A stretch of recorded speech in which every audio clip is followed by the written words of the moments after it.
Hello. What's up? We got a good one today. Oh boy, we got a good one. I'm gonna be playing the High Elves in this tournament. Doing this every game. Oceanid Sea Elemental Madness. Will it cook? We shall see. What's up, Gemmo? Just call you Gemmo. How goes? How goes? Tournament should be starting soon. Just gotta get all the last minute signups going and we're good to go.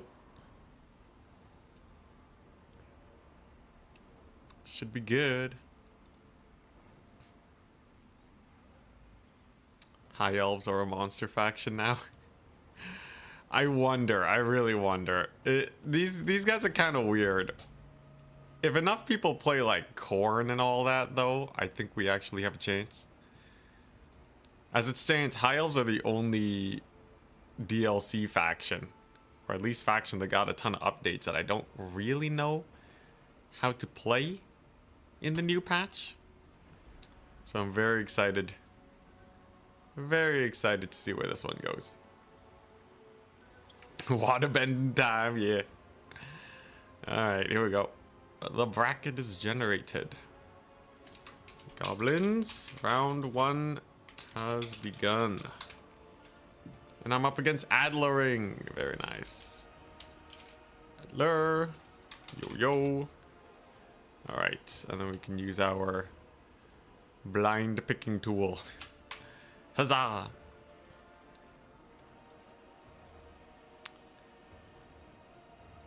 This is a blind pick tournament, but I can technically just always play High Elves, so it's fine. As long as people don't check out the stream, they won't know. They won't know my secrets.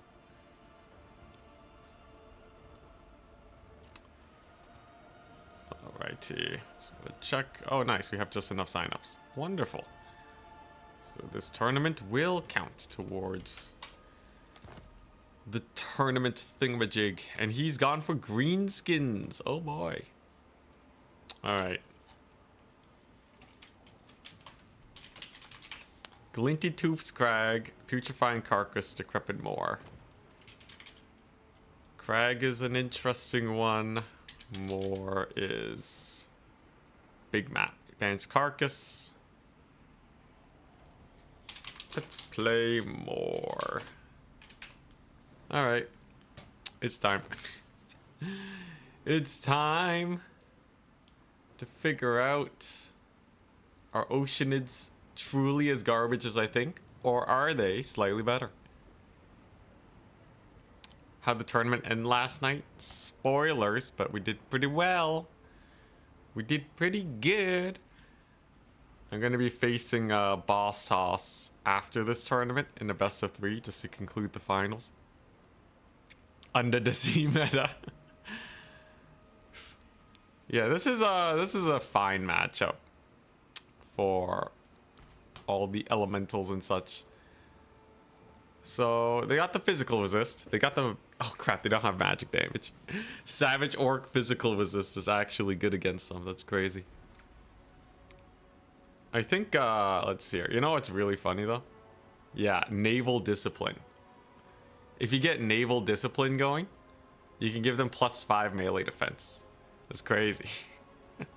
Get them up to 60 melee defense. Iron Breaker Oceanids. Yo, what if I chevron them? If I chevron them, they cost 1500, but they have 67 melee defense. Actually indestructible. Okay, that's a little silly though. Maybe we don't go that far. Now, greenskins. They have a lot of ways to imbue magic damage. They don't have a lot of ways to... what's it? They don't have a lot of ways to just have magic damage. You don't have like base magic damage units. So I think that puts us in a pretty nice position, doesn't it? Yeah, I think that puts us in a pretty nice position. It's a crazy spell to use. How long does it last? 24 seconds? What if I overcast it? 48 seconds? Wow. Alright. This is gonna be a dumb build. It's gonna be a dumb build. We're here to have fun today, though. I just want to play around with the high elves. Your internet died completely? Oh my gosh. After creating all the memes and waiting for the final set of matches, your internet died? RIP. Well, it's okay. You didn't miss that much. You missed like 10 minutes of gameplay. Now, ooh, that's pretty cool. Okay, that's also a pretty cool spell. I'll take that. Oh, and I'll take this. Are you kidding me? Oh my gosh. It's gonna be a crazy build. This build is going to be insane. Maybe it'll be garbage. We'll see. I think this build definitely has some sort of teeth, though. How do I get terror in this, though? Is there any way I can imbue the enemy with fire attacks? Dude, flaming attacks is one of the most useless traits ever. I think there's more counters to it than it has benefits. I think many factions would pay to have fire attacks removed. At least in some matchups.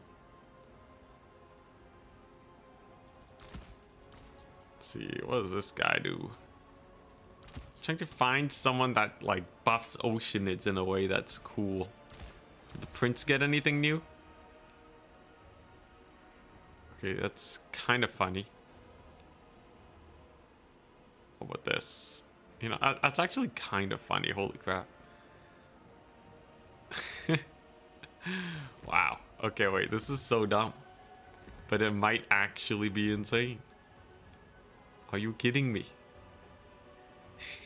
It's so dumb. This build is silly. It's just silly. Oh my gosh. Watch it work though. Watch us like absolutely cook my my poor opponent here. Greenskins really don't have that much to be able to deal with this though, right? Like this is actually kind of a difficult this is kind of a difficult build to face up against, I feel. And then what? A bunch of these guys because they're just good. I'm gonna be facing a lot of Boy Cav.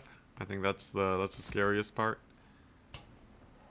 I can manage Boy Cav though. I do think Searing Doom, by the way, is one of the best spells versus Greenskins. They just rely on their cavalry so much, man. Just spam it up. But we're here to have fun, not be a meta slave. I guess I can, let's see, if those guys are killing all those, then if I spam a couple of these guys, we're good, right? Or do I just want Ship's Company? I feel like they get knocked over too much by the Boys spam. Them Boys. What if I get Phoenix Guard? They can hold the point forever, right? Ah, yeah. This is the best bad build I've ever taken in my life.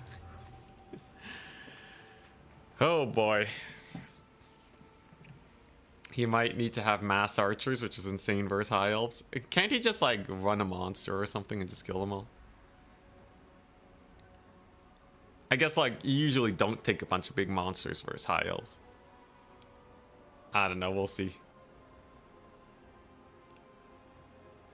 Splashing water on fungus. Peak strategy gaming. Yep. Oh boy. Hopefully it doesn't make them multiply.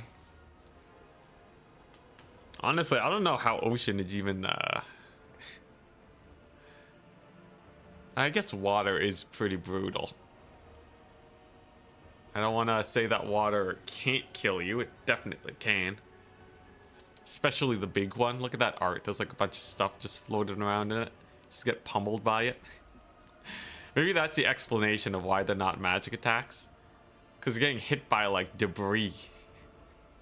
It's not the actual water. Although could I do magic attacks? Would you go to contact your opponent? Is there a certain Discord you need to be in? Turns Discord. I believe the thing should have a link to it. But yeah, Turns Discord is where things are managed. They have fire resist, the water elementals, yeah. Oceanids and sea elemental. We got it. Okay, so here's the build. Here's the build. Mist Mage. Writhing Mist. Missile block chance 30. 360 missile block. And reduces leadership. Writhing Mist again. If I combine this with the overcast version of Writhing Mist, which lasts 48 seconds, I can get a base, I can get an increase of 60% missile resist. They have base 20. So for at least 24 seconds, I'm immune to missiles. And then for 48 seconds, I'm basically immune to missiles. You might think, Anticity, don't combats last way longer? Yes. That's why I have the Bane Shield. Which is a 24 missile block chance increase. 35 meter range, lasts 44 seconds. I am immune to missiles. I am immune to melee. Because we have stand your ground. These will be the chonkiest. The absolute chonkiest of elementals. Worst case scenario, I have a basic kite reinforcement build. And maybe some healing. Went to CA tournament, did you qualify? Tournament will be, who knows? I don't think it's actually like decided yet. I did qualify though. Which is why we get to sit back and relax. I got that new mobile dragon that they buffed up. Dragons are a little bit more comfy to use nowadays. He has the Grom. The Ponchinator. The skirmishers are a little annoying. They'll be a little annoying. Because I can't really do much about them. Right? I'm much more suited for surviving archer fire for 50 years. Kind of botched that Dodge Reno there too. But here's the plans. We're gonna get this thing. We're gonna stick it on Grom the Punch. Dragons turn faster now, which is pretty high. Why does it look so small though? Is a dragon usually this small? He looks positively tiny. I don't know about you guys. But alright, we got our Sky Cutters in here. We're gonna capture the points. He has a River Troll Hag with Spirit Leech. Nothing too crazy. I'm just gonna keep on dodging. And then I'm just gonna get in there. We's just gonna get in there. And then ignore all the archfire forever. It's not like he has any magic really that can hurt these guys. We'll be totally fine. Just gonna, yep. Just gonna get in. We're going to do this. Going to get our little bufferino. There we go. They are now invincible. He's gonna get a lot of archer fire actually, so I'm going to get another buff. And as you can see, the archers aren't doing that much. Yeah, they're not actually doing that much to my little dudes, are they? That's pretty chill. That's pretty chill. All right. Yeah, look at them go. They're chilling. Oh boy, this is dumb. All right, let's get some Phoenix Guard over here. We're gonna bully Grom the Paunch. Big Elemental's doing okay. Oh, he's really focusing it. Okay, I gotta. Alright, there we go. That should do. Then we're gonna charge Grom and try and get him killed. This thing should live. Should be okay. He doesn't have any magic buffs or anything. So that'll be quite nice. Big Elemental is rocking a solid million block chance. It's not missile resist though, I forgot. So that's why it doesn't stack as well. Tiny bit unfortunate. but we'll be okay. Going to, I don't know, disable his magic, I guess. We're gonna see if we can kill Grom the Paunch. My Sky Cutters are kind of suffering. I don't like that part. We're gonna need to pull them back, sadly. And I think I'm going to try a Life Mage. Unfortunately, Big Elemental dies. No, I shouldn't have pulled it away. It has an explosion when it dies. Crap. At least Grom is taking a lot of damage. Come on, get in there. It needs to explode on the Black Orcs. No! Oh, the brutality. All right. Well, I have a Water Elemental summon that I got out of that. We will have our Life Mage coming in. Whoop. Oh, geez, gotta get out of there. And I'm going to get another Breath Attack. The damage is not extraordinary on these guys.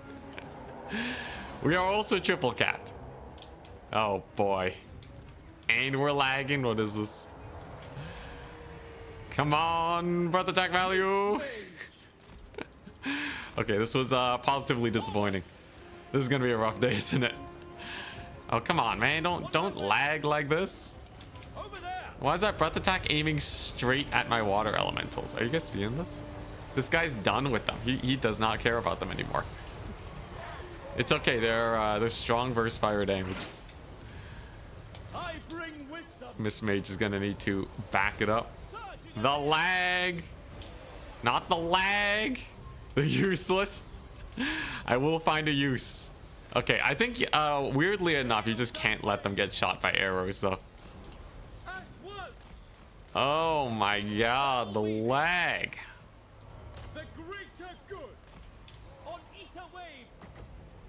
Okay, I'm going to cast another one of these. I'm gonna see if we can get our escape going. He's gonna de-summon his guys, alright. I will be able to arrive just in time for a bit of heals. So that'll at least be fairly nice. And I do have my Phoenix Guard here. And I have some Shadow Warriors. We're going to transition into a normal game. I think that's the best play. Oh my god, bro. Why is the lag so bad? It did so badly the prince wants to evaporate him. Yo, come on, man. How'd they do? Even with all the buffs, they didn't pay for themselves. Yeah, they just can't afford to be shot up. Did the Black Orcs get any hits on them? In melee, they're actually really good. So maybe if I find a way to delete archers, we can make them work. I think that's the plan. Holy smokeroos, though, this lag. Alright, if I can just get this heal, though, life is good. Alright, we got the dragon here. We got lots of magic. Come on. Broski. We got the dial-up internet coming on in hot. Hey, maybe his archers will run out of ammo. They've already used like half their shots, right? Not the worst. Can I even overcast this? I think I need a bit more magic if I want to overcast it. Oh, okay, no, I do have magic. Okay, we're good. So we click this. Oh my gosh. Alrighty. Perfect healing micro incoming. Watch yourselves. Is the opponent also lagging in cases like this? Yes. Warhammer is peer-to-peer connection. So you only need one person to be lagging for stuff like this to happen. It is an unfortunate reality of Warhammer. Alright, there we go. We're gonna get that melee defense boost. Gonna kill off these guys over here. Phoenix Guard are killing it. And I have a bunch of archers. If I transition back to a normal kite game, I might have enough time to scrap it back. It's going to be rough though, because my lord is getting super hard focus fired. But you never know. There's always a chance. Look at that new maneuverability on the dragons. Very hype indeed. And he's gonna, yeah, try and make a play for a triple cap. Honestly, totally fine by me. Lord is gonna live. Oceanids are... Well, they're gonna start getting their value back. And potentially we can just kill Grom. Now he does have Purple Sun. We're gonna perfect dodge that because we are we have the lag boost. Oh no, it didn't appear. Oh my gosh. Brutal. It didn't appear until the last second, so he gets the cast off. Oh, that's rough. Yeah, okay, we're dead then. Unless I get my Shadow Warrior kite to really pop off. You never know. Non-zero chance we just kill Grom the Paunch here too. Maybe he gets stuck up on my Phoenix Guard and then gets absolutely taken to Pound Town. Maybe he, oh, what's he doing? What's he doing? Come on. Okay, he's gonna go for my character. He's gonna get stuck doing that. Which means we are going to take him to Pound Town. I'm gonna get a nasty breath attack on him. And that may very well salvage our situation. As you can see, the breath attack is quite damaging. He's going for my caster. We're gonna silence him. And that'll stop him from casting any spells and whatnot on top of me. If we kill Grom the Paunch, we're good. Unfortunately, he does not die. Grom the Paunch lives. Okay, that's mildly problematic. What if I just get another Shadow Warrior? Zag is painful, yeah. It shall be done. Understood. Alright, and we back up. Orders received. I'll make sure that we end the game if we're the last ones to finish. But I don't think we are. Come on, man. Look at all them green skins. So many green skins.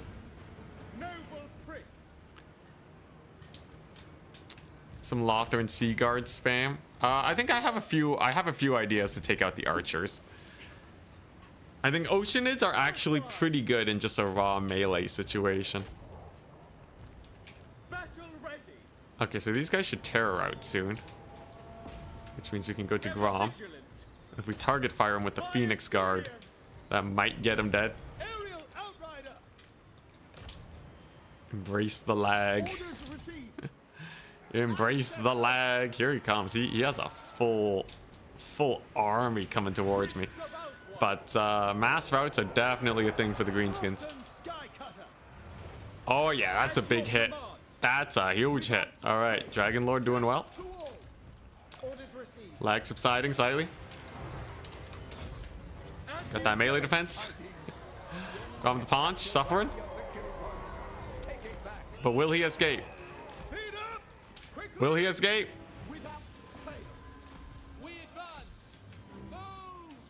I think he might. I think he might. Pause feature into multiplayer. Come on. Just kill him. What's this guy doing? Land, darn it. I want to at least kill Grom just for it. There you go. Just so I can feel good about that. All right. Hey, it was Grom that was lagging. Oh, I see. All right. Unfortunately, we're still ultra dead.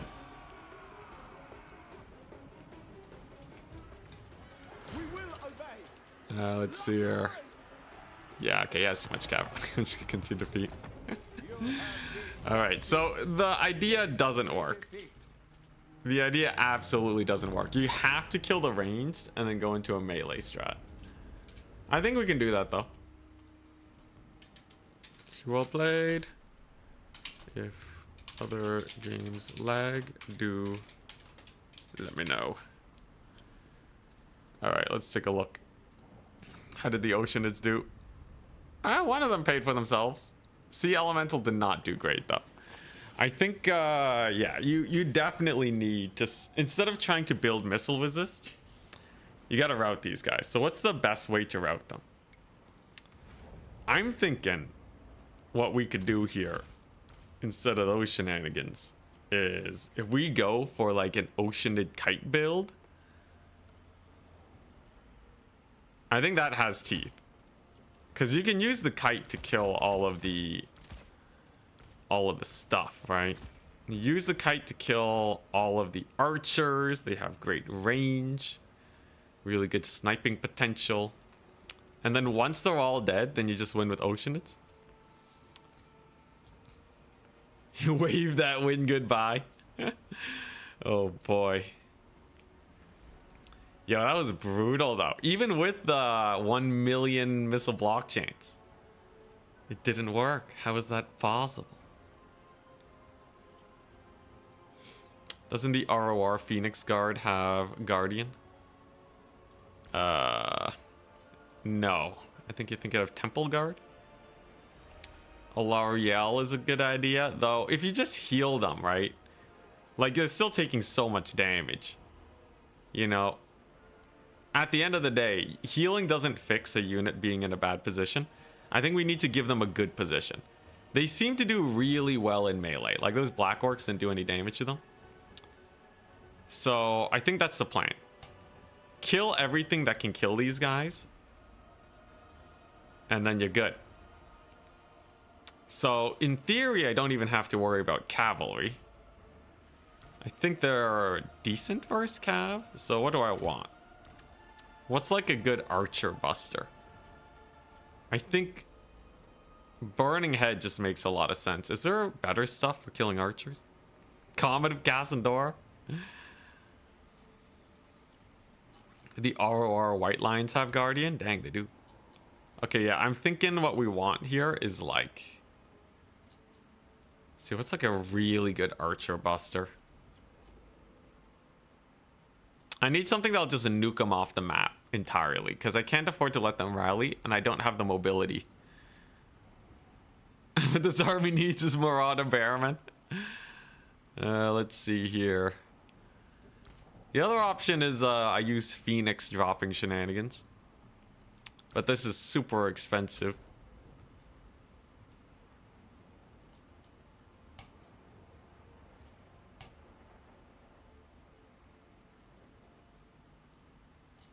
What else do we have? I have, what? We have Heavens. We have Wind Blast. Versus some archers, that's not terrible. Mist Mage, Oceanid Summon. Oh yeah, that one's good. You drop it on top of archers to disrupt them. Is that the strat? The Mist Mage is only a hero though. You can't get Mist Mage on your Lord, but do they have Archer Disruption? You have the summon. You know, Flensing Har could be so funny. I kind of do want to try and make use of Mist Magic. I feel like it's just too fun to pass up. So let's take a look. Mistress of the Deeps is jokes. You get a super long lasting summon. Very disruptive. You have Flensing Har, which is like ultra discount Plague of Rust. You put them on a Sky Cutter to help with infantry clear, and they cost 1400. Oh my goodness. Never seen me use a spread shot on the flying bolt throwers. Haven't really felt the need to do it. It's not the best versus infantry. It'll work slowly, but quite slowly. Let's take a look. Is there anything better? Flensing Har is kind of funny. What if I overcast it? Lasts 48 seconds. Plague of Rust is just so much better though. Like, why would I take this over Plague of Rust, you know? Only for the missile block chance reduction. Because then I can just shoot them dead on. Missile block chance reduction is not bad, but like, if you're a good enough kite player, you can just shoot around the shields most of the time. If I normal cast it, it's still 8 wins. Yeah, I think what we really want here is just some consistent damage. I feel like the Sky Cutter mount is worse than an Eagle. It really depends. If it's just infantry, you can actually blitz through them pretty well. It makes for a pretty decent chariot. But cavalry meta would like to have a word with that. I think Wind Blast is not bad. It's also a slow, which is kind of hype. So, like, you know, I can have, like, generic Lord, you put him on a big mount, and then it's Shadow Warrior Kite that uses Oceanids instead of Cavalry. Does that make sense? I think it does. Like, a lot of Kite builds do like having just some solid clear, right? Shems. Sorry, wait, you can't take healing if you have Shems. Oh, unless you're seeing the Lore Master. The Mega Lore Master plays Earthblood Shems. If the Lore Master didn't suck, I would do it. This is honestly a great set of spells, but not perfect, not perfect. All right, 2 more games and then we're good. As long as I win the next 3, we still get to tiebreakers, so life is good.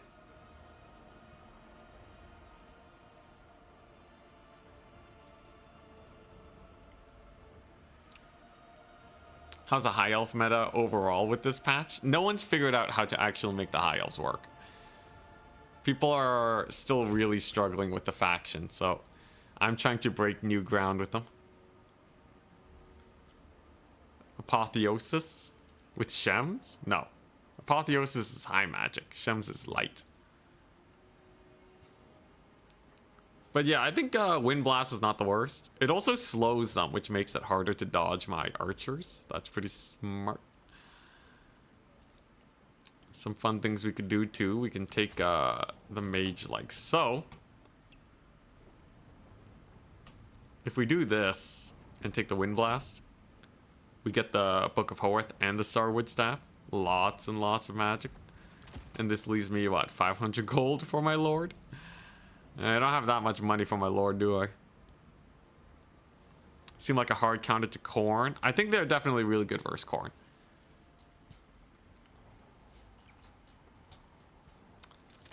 Now, what if I do this? Let's just start with these 2. What could I get on my lord that would be hype, though? Aislinn could be hilarious with Master of the Mists. Oh, yeah. Okay. Master of the Mists. Kill all their archers with my 5 Shadow Warriors. Oh, yeah. Oh, yeah. Here we go.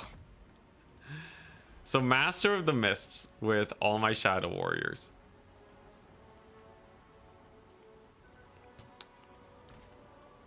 It gives them the range to safely pick off all the high priority targets. Then we spam the Oceanids into the late game. Easy victory. Heaven's passive for slowing Furies. If we went into Furies. Let's see here. How can I money max this properly? This ain't too bad. Aislinn, Foot Aislinn. Foot Aislinn, let's go. Yeah, I think Foot Aislinn's pretty bad, right? He's a decent fighter. Give him magic attacks. Sky could have Chariot. Aislinn's where it's at, though. I guess I don't really need the Book of Hoarth. How expensive is this? 300 gold? Okay, I guess I don't need all the magic. So I get Sky Cutter Aislinn. I can also get Dragon Aislinn. I think Sky Cutter Aislinn's fine.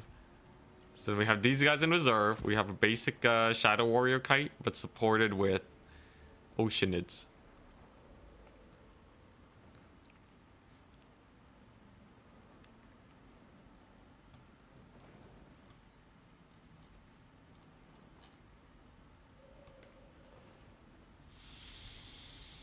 Yeah, that should be fine.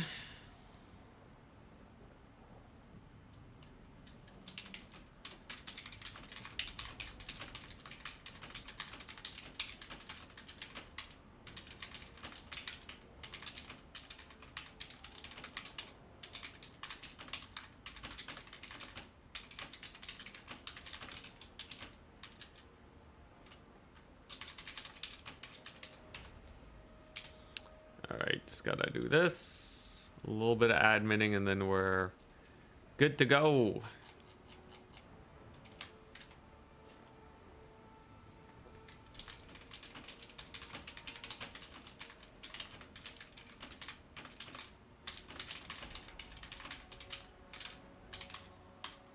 Alright. Are we ready for next round? We're just waiting on Abdel Zarak and Scythe Sleuth.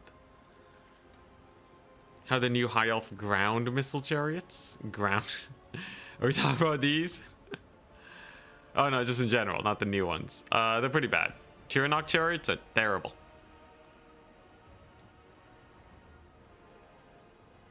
Look at that damage.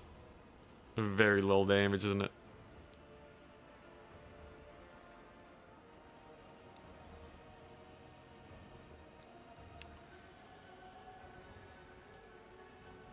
Alright, next round should be very soon. I'm just gonna get some water. I'll be back in a sec. Ooh.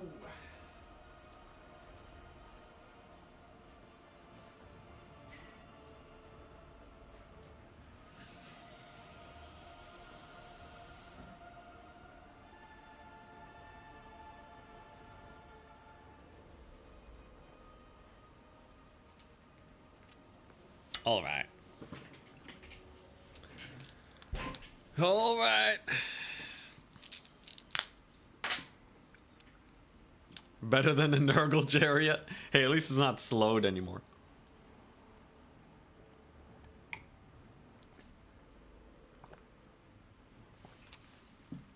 Not even that high charge bonus for a chariot, yeah. And it's more expensive than a lot of chariots. 900 gold. Oh my goodness. All right, nice. Advancing the Swiss. Goblins, round 2. All right, nice. So we are up against Zeturn. All right, Zeturn. Yo, yo. All right, I gotta lock in. I think I figured out a good starter pack build, though. This definitely feels workable. Maybe I can keep Aislinn in the trees or something. If I keep him in the trees and then I use him to I use his ability, they won't expect the sudden like 1 million range archers and then they die. I can even get the slow off with my caster. Huge plays, maybe. Oh god, he's Chaos Dwarves. It's okay, it's okay. The Oceanids totally changed this matchup. This used to be a hot garbage matchup, but I think we actually got this. Yeah, you know, I think we totally got this. All right. Oh, he's so cooked. Oh, prepare yourselves, people. You ain't got nothing on this.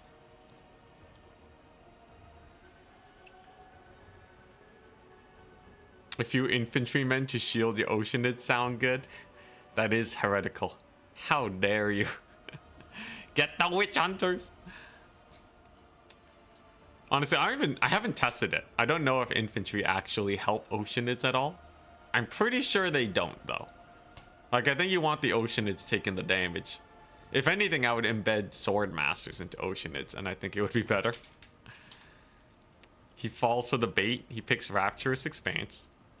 So now he is super likely to get destroyed. To be mega murdered. Hey, what's up? Sun Nif? ISO, hello. How many more Oceanids to shield your Oceanids? Or how about more Oceanids to shield your Oceanids?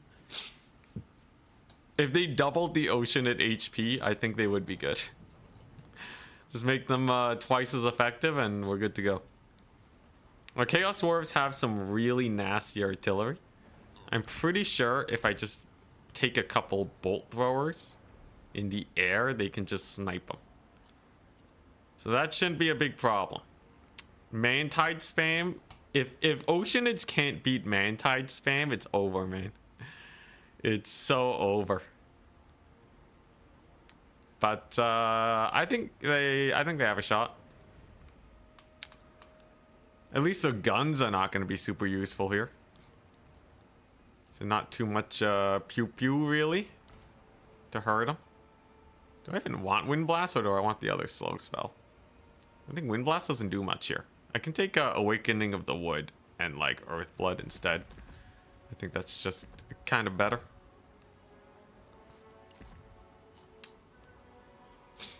Yeah, I think that's just better, ain't it? Alright, sure.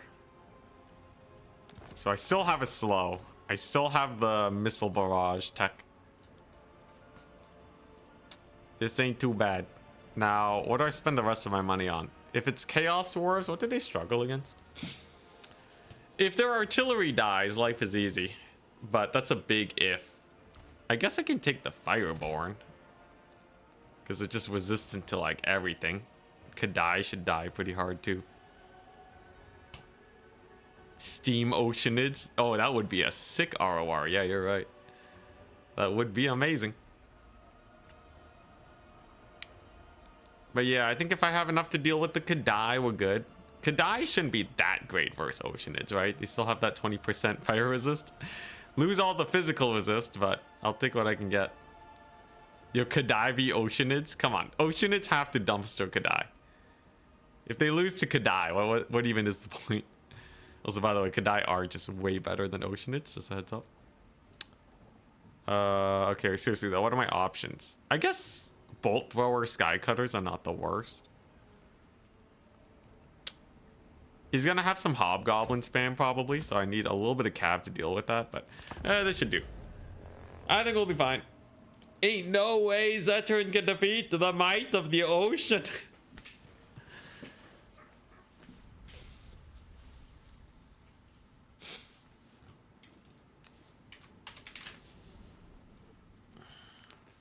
Get the item with the Mist Mage to deny magic attacks. 5 head plays.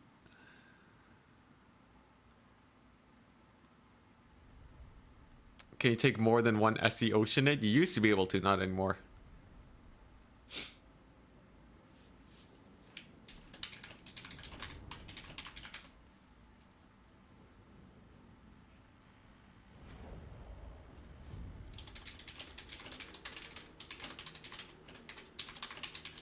Some adminning.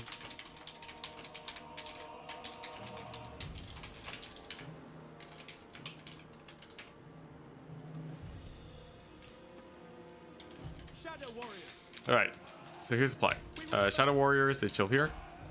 Acelin, hidden. Oh, he's not hidden in the trees. I forgot, I put him on a Sky Cutter. It's okay.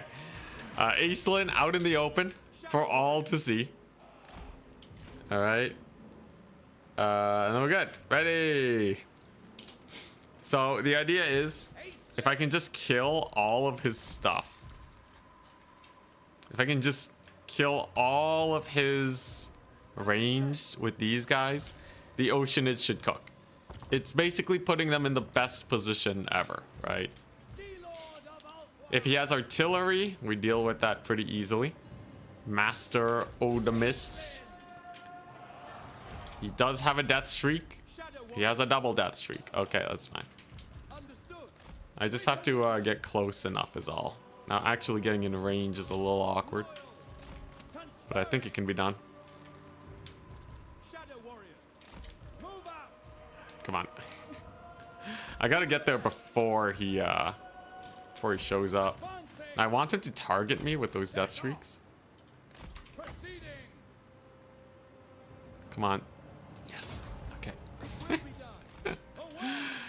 Get him, boys! Beat him up! Oh my god. You fell for the oldest trick in the book!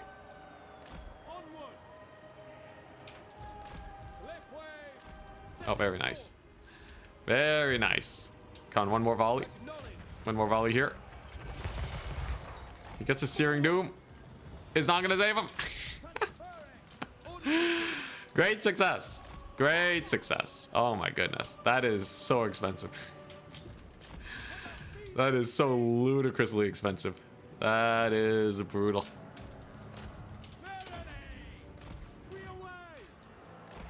We can use the Oceanids to block him up. Those jet streaks may rally. I have to be a little careful about that. But, okay. Operation No Ranged is complete.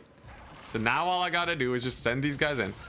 Laborers in no way can actually tank these guys. So that should be good. One death streak is still running too. The other one rallies. I'll deal with that one later. In the meantime, we're just kind of chilling.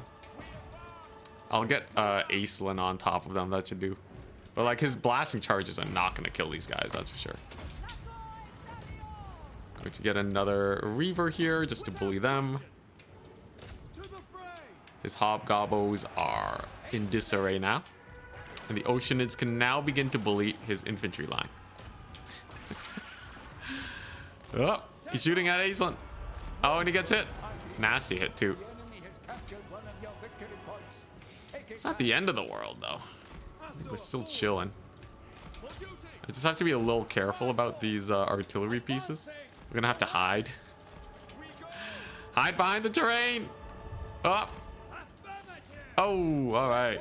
And we're safe.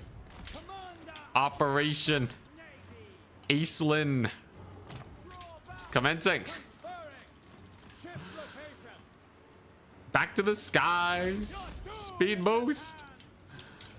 He's probably gonna summon some stuff, but I think we'll be okay. You can see the elementals do not give a crap about dwarf warriors at all. They really do not care on that front. So that's pretty solid. Unfortunately, I don't really have a way to stop the artillery from bombarding me now. So they will be able to get a little bit of work done. But that does not mean that we are in a bad position. Actually finishing them off though is going to be a little annoying, but surely they can't do that much damage to my stuff, right? All right, here we go. Just going to march right on in. I am actually quite surprised at how strong they are. They really are not dying, are they? When it comes to the melee grind fest, they grind. Oh, they absolutely grind. And he misses his artillery getting snatched. Very nice. So they're just dead. Let's just bring these ones in a little bit more so we can get that heal. He's gonna Searing Doom my archers, but that doesn't really do that much damage. In fact, if anything, it just killed his hobgoblins. So I don't have to worry about them no more. And now I just have to worry about capturing points. If we can just secure ourselves a good handful of points, life will be fairly good. So let's actually overcast heal these guys just to patch them up. We're gonna secure our first point. We're gonna start bullying his lord. I think that'll be a solid way to secure a good victory here. Bolt throwers doing good, and there are his guns, so they will be arriving. Gonna potentially get a lot of work done here. Now, at the end of the day, these guns are not the scariest things in the world. His infantry too are actually super weak to my chariots, right? My ground chariots. So I think if we just use them, we're fine. He does catch me out though with another bombardment. That one definitely hurt a bit more than the last one. But hey, I have a capture point, and the Oceanids are still alive. They're chilling. Absolutely indestructible little dudes, aren't they? I will have to deal with Kadai though, but I guess that's what the next bolt thrower is for, right? We just get another one. In the meantime, my little chariot squad here doing not bad. Can we kill the Kadai?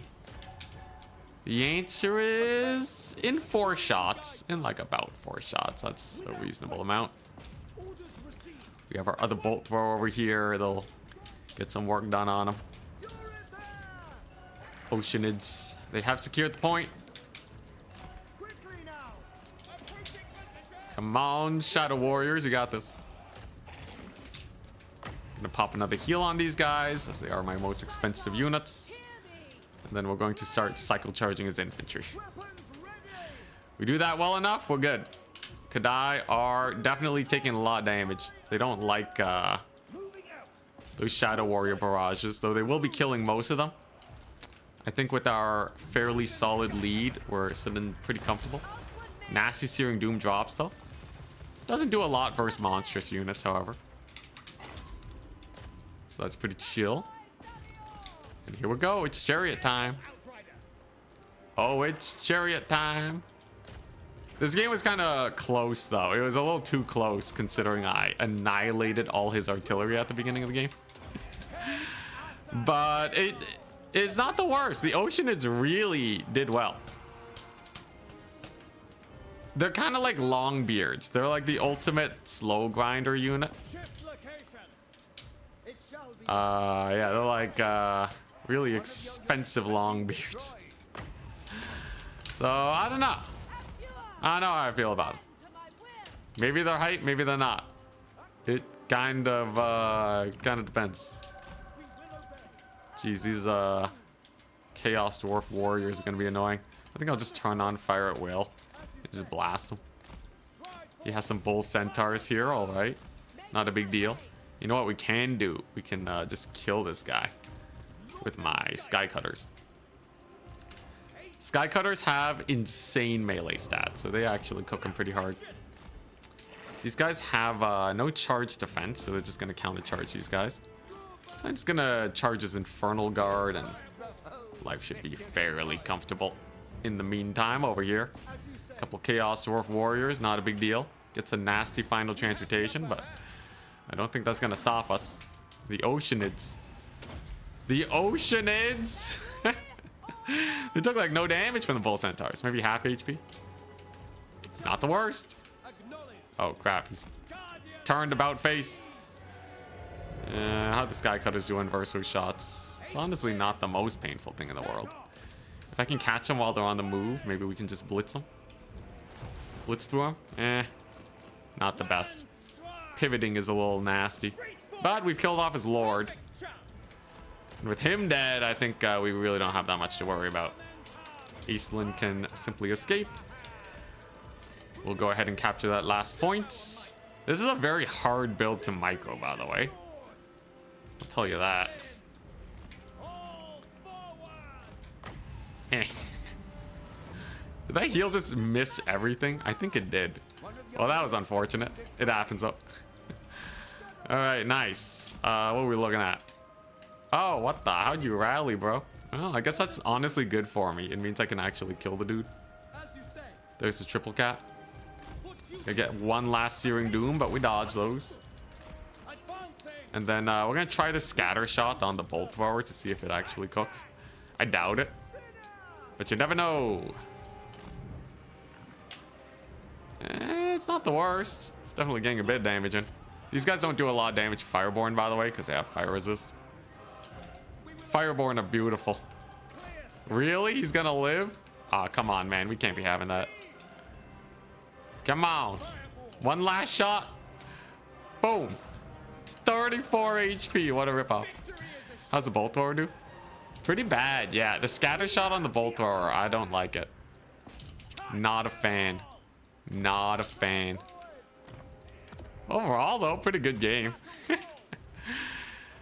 Pretty good game. I just needed the absolute most perfect missile barrage you've ever seen in your entire life. I just needed like the most optimal of optimal early games to just kill all the artillery. Full miss heal. That's impressive. Yo, man. That felt pretty bad. But yeah, I think it kind of works.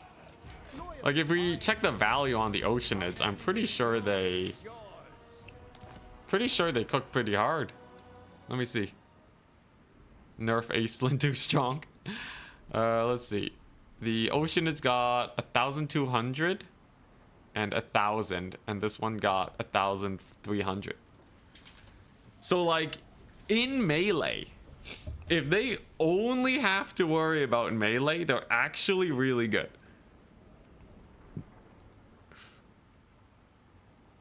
But they have to only see melee. If any amount of range units show up, your life is over. Now that means they're probably really good versus Khorne. How much did these guys get? Yeah, they got no value. They're probably really good versus Khorne and the like. It's interesting.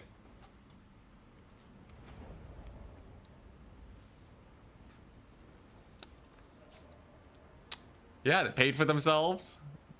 Got the grind on the whole game. Not the worst. I'll give them not the worst out of 10. Definitely a C tier unit. I gave them the best. I gave them the best world ever, and they came back with an okay. You know, that's like you get your kid private tutoring, and they're just getting like B's. It's like, okay, you know what? Like, that's pretty good, right? You know, you got a B, you passed. You weren't close to failing. But I paid $10,000 for private tutors. Could you not have done slightly better? Come on! Oy. Then the moment you stop giving them tutors, they just start failing.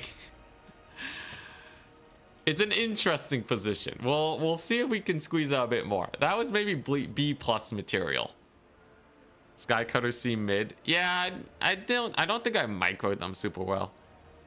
I think you can definitely micro them a lot better.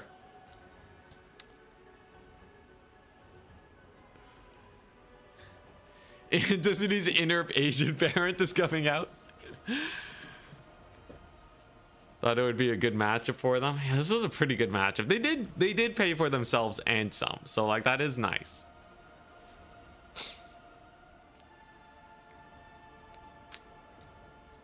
I think honestly though, the Shadow Warriors probably did more. They were an okay defense for the Shadow Warriors. If they had a slowing effect, then they would be insane. Like Morin goals. Oh my gosh. Can we just get Morin goals? Someone just give High Elves Morin goals. I think that would be 10 times better. Alternatively, I just take the Sea Elemental. And yeah, while Acelin is hype, I think I might want to try something else. So Skycutters are really weird. Skycutters are insane in the right circumstances, but pretty mid if you're not babysitting them.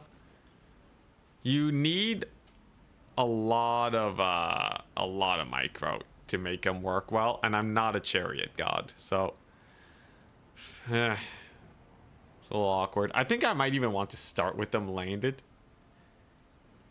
It's so dumb, but pre-landing them makes the micro so much easier, and then you can just use them like really good chariots. They really do bully infantry like no one's business. But today's not a Skycutter day. Yo, Acelin's 1900 though, so he's kind of expensive, man. Most of the cost of Acelin is going into Master of the Mists.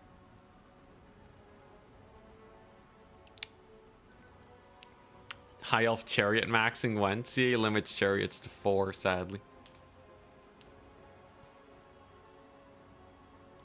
Yeah, waterlogged slowing effect. That would be sick. I think this build is almost there though. Like this, it's genuinely not the worst. Now, at the end of the day, this is just kite.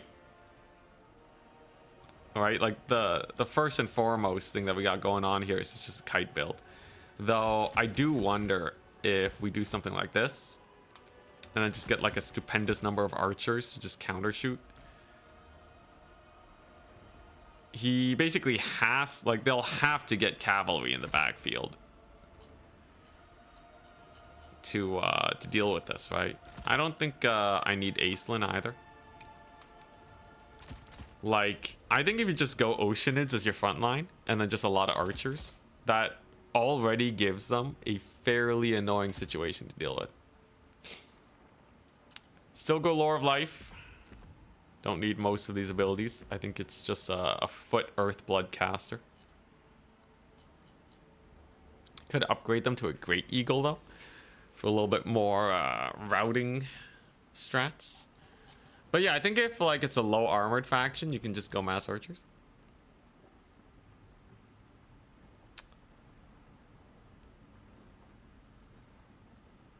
Wonder if they work well with Lothar and Seaguard. Anti-large for divers. Oceanids to stop infantry. If you do go Lothran Sea Guard, they are much more independent. I'll give you that. So this is roughly what we'd be looking at, right? So like I can take 5 Lothran Sea Guard and then literally not worry about defending them because they're Lothran Sea Guard, right? So yeah, and they already have more range than most archers in the game. You don't really need high elf archers for that. And then you just have a bunch of Oceanids that are healing up and clearing infantry. Honestly, I think it's not a terrible idea to just have just a bunch of pointy dudes. And then what? Do I just spam more Lothran Sea Guard? Is it just anything with an ocean, you know, either sea, ocean in their name is a unit we're taking, right? Ships company also. The pure ocean build. Honestly, I kind of like the idea of just not needing cavalry. Now, any amount of artillery will give this a hard time. There are ways to deal with artillery. You can fly around and missile snipe them. But if we're going up against a non-artillery faction, this could work out. Find a water map. Oh boy, the experimentation today. Wild.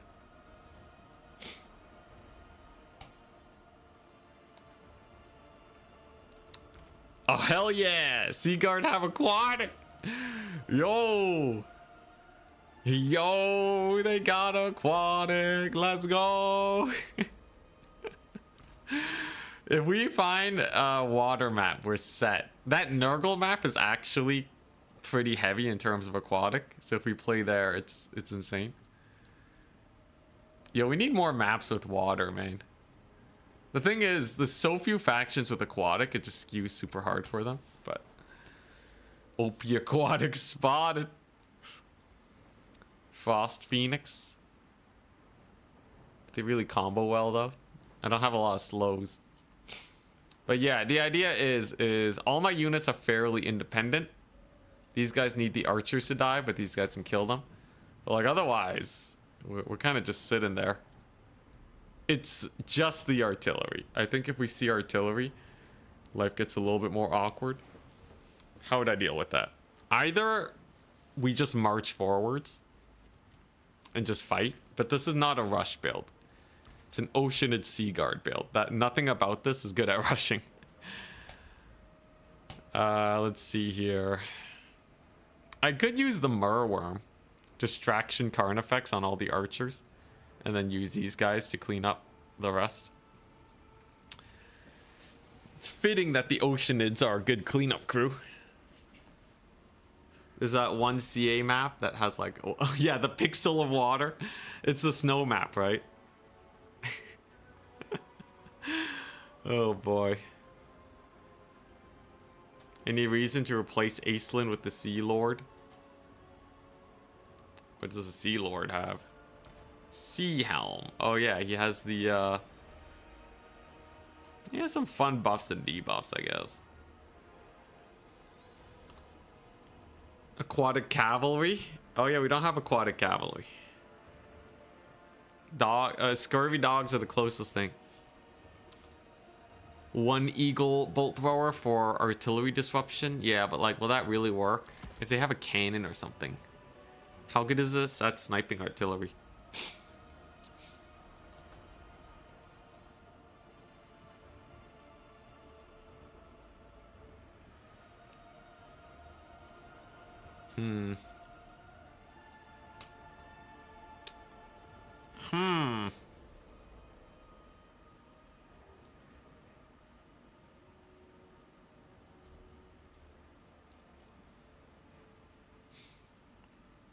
Sea Helm is like a dwarf lord. You take him with naval discipline and that's it. How cheap are we talking? 900? Bro, that's an expensive dwarf lord. Okay, so what you get is a walking grail relique.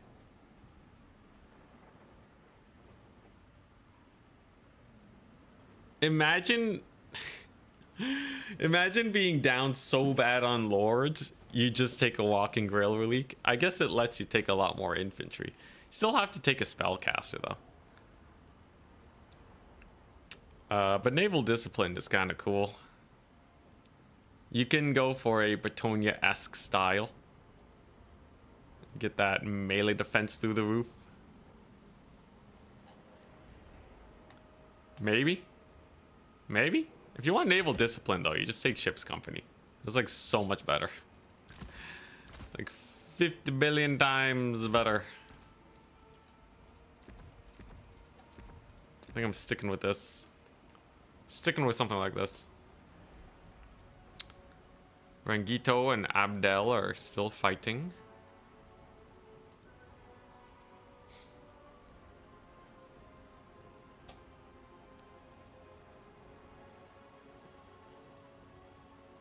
Next week, do all water maps for aquatic jank. It's funny, but I don't want the maps to be hand-picked maps. Kind of make things awkward sometimes for balance. Out of pure curiosity, which Total War game were you introduced to for the series? I think Warhammer 2 came out, and Warhammer 1 was on sale. So I played a ton of Warhammer 1 until Warhammer 2 went on sale, and then I played that. So technically I started with Warhammer 1, but I had my eyes set on Warhammer 2. So not a historical player at all.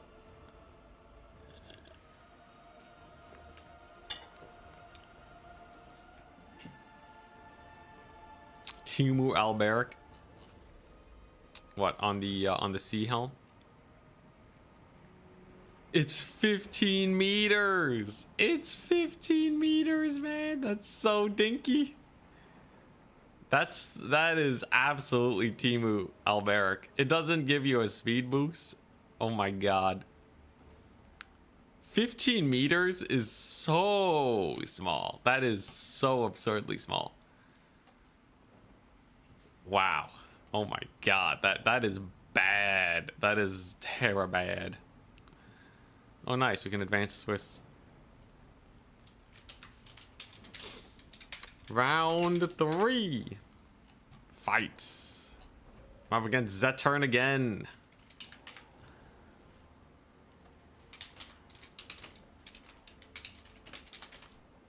Okay. That's total tavern for you. Alright. I think it's because he downmatched into me earlier. No, Zeturn hasn't gotten a single win yet. Dang, that's brutal. He will get his vengeance, I'm sure. This is a bullying Zeturn stream. Alright, let's do it. We can try this new build against him if he doesn't have great artillery. What was your first RTS game? StarCraft 1. No, Warcraft 2 or 1. It's Warcraft 2 or 1. But yeah, I got into the Blizzard RTSs quite young. And then, yeah, then we played Warcraft 3 a bit, and then I played StarCraft 1. Trying to be competitive, but I was garbage. And then I played StarCraft 2 at an actual competitive level. Turin actually finally said it right. He said I was a Masters in StarCraft. He doesn't specify that I was bottom of the barrel Masters, but I was technically Masters in StarCraft. Let's see here. The Arena, Dust Bowl, Floodplain. Ban. Flood. Will he want to play on the Arena or Dust Bowl?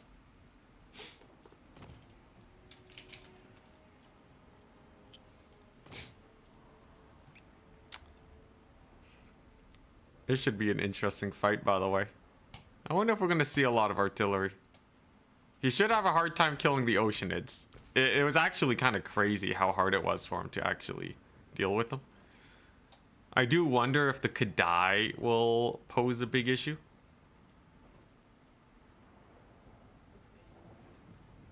Would have taken me for an early burb, like an old school Total War fan. I didn't even know the Total War games existed until Total War Warhammer came out. At least Total War Warhammer 2. Pretty crazy. Alright, so let's see what we're looking at. I'm a little worried about Kadai. I'm a little worried about artillery. Other than that, though, I think we have some fairly good options here. I could take a Flamespire Phoenix. It has 40% fire resist, which means it basically doesn't take any damage from his artillery. That's pretty fun. I think we can get a lot done with the Phoenix. Obviously, he has fire resist too, but way less than the Phoenix. So it should just be nigh indestructible in a lot of situations. And maybe we kill his artillery. What I would do for a Dreadmaw, though. What does it take to get one of those here? Okay, and then what else? I think the Fireborn are just too good to pass up. Alright, let's try it.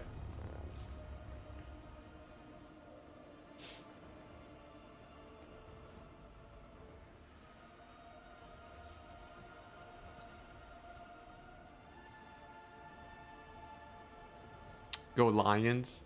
I feel like Lions don't really do that much. I already have anti-infantry with the Oceanids.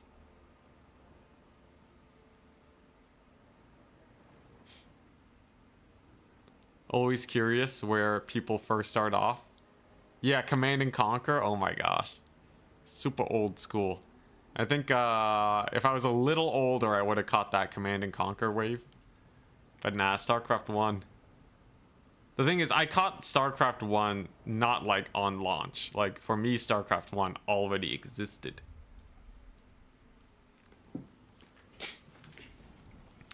Alright, rematch time. Can we defeat Zeturn? So I actually downmatched into Zeturn. Very fun. Command and Conquer was your first RTS as well. Hi. So I'm doing it. As requested, the Mega build. The Mega Meme build. It's a bunch of Lothran Seaguard. As they can defend themselves. An Earthblood Caster to heal up the squad. Got a Phoenix. Got more Seaguard. What's not to love? All of this is fairly good, I would say. Like, you know, as long as the Sky Cutters don't die immediately to his stuff, to his darn artillery, I think we're happy. I can go across this path maybe, ambush them from the side and snipe them. They do have anti-large, which should help. Fireborn are just good. I think this is solid.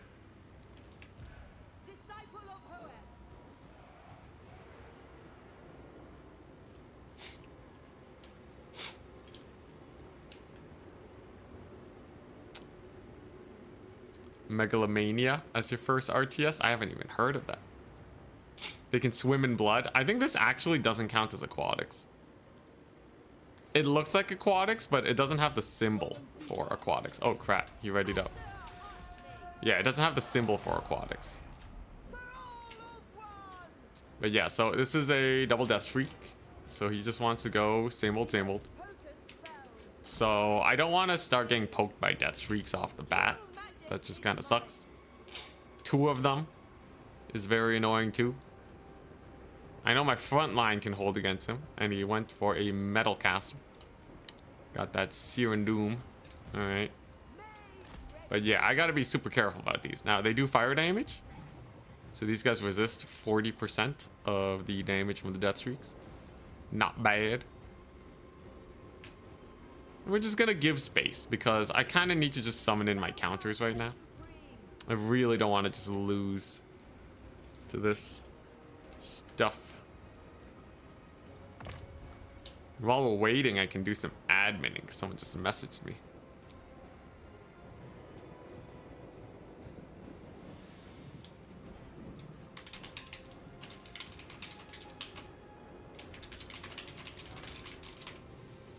All right. Bolt thrower number 1 is here. Should be able to get a lot of work done. He's not pushing with his death shrieks. Interesting. Washed map ruined. Yeah, it kind of sucks that it doesn't have the thing. All right, this ain't too bad.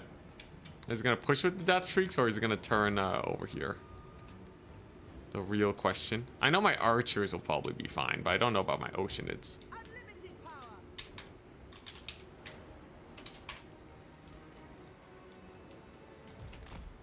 Okay, yeah, so there they go.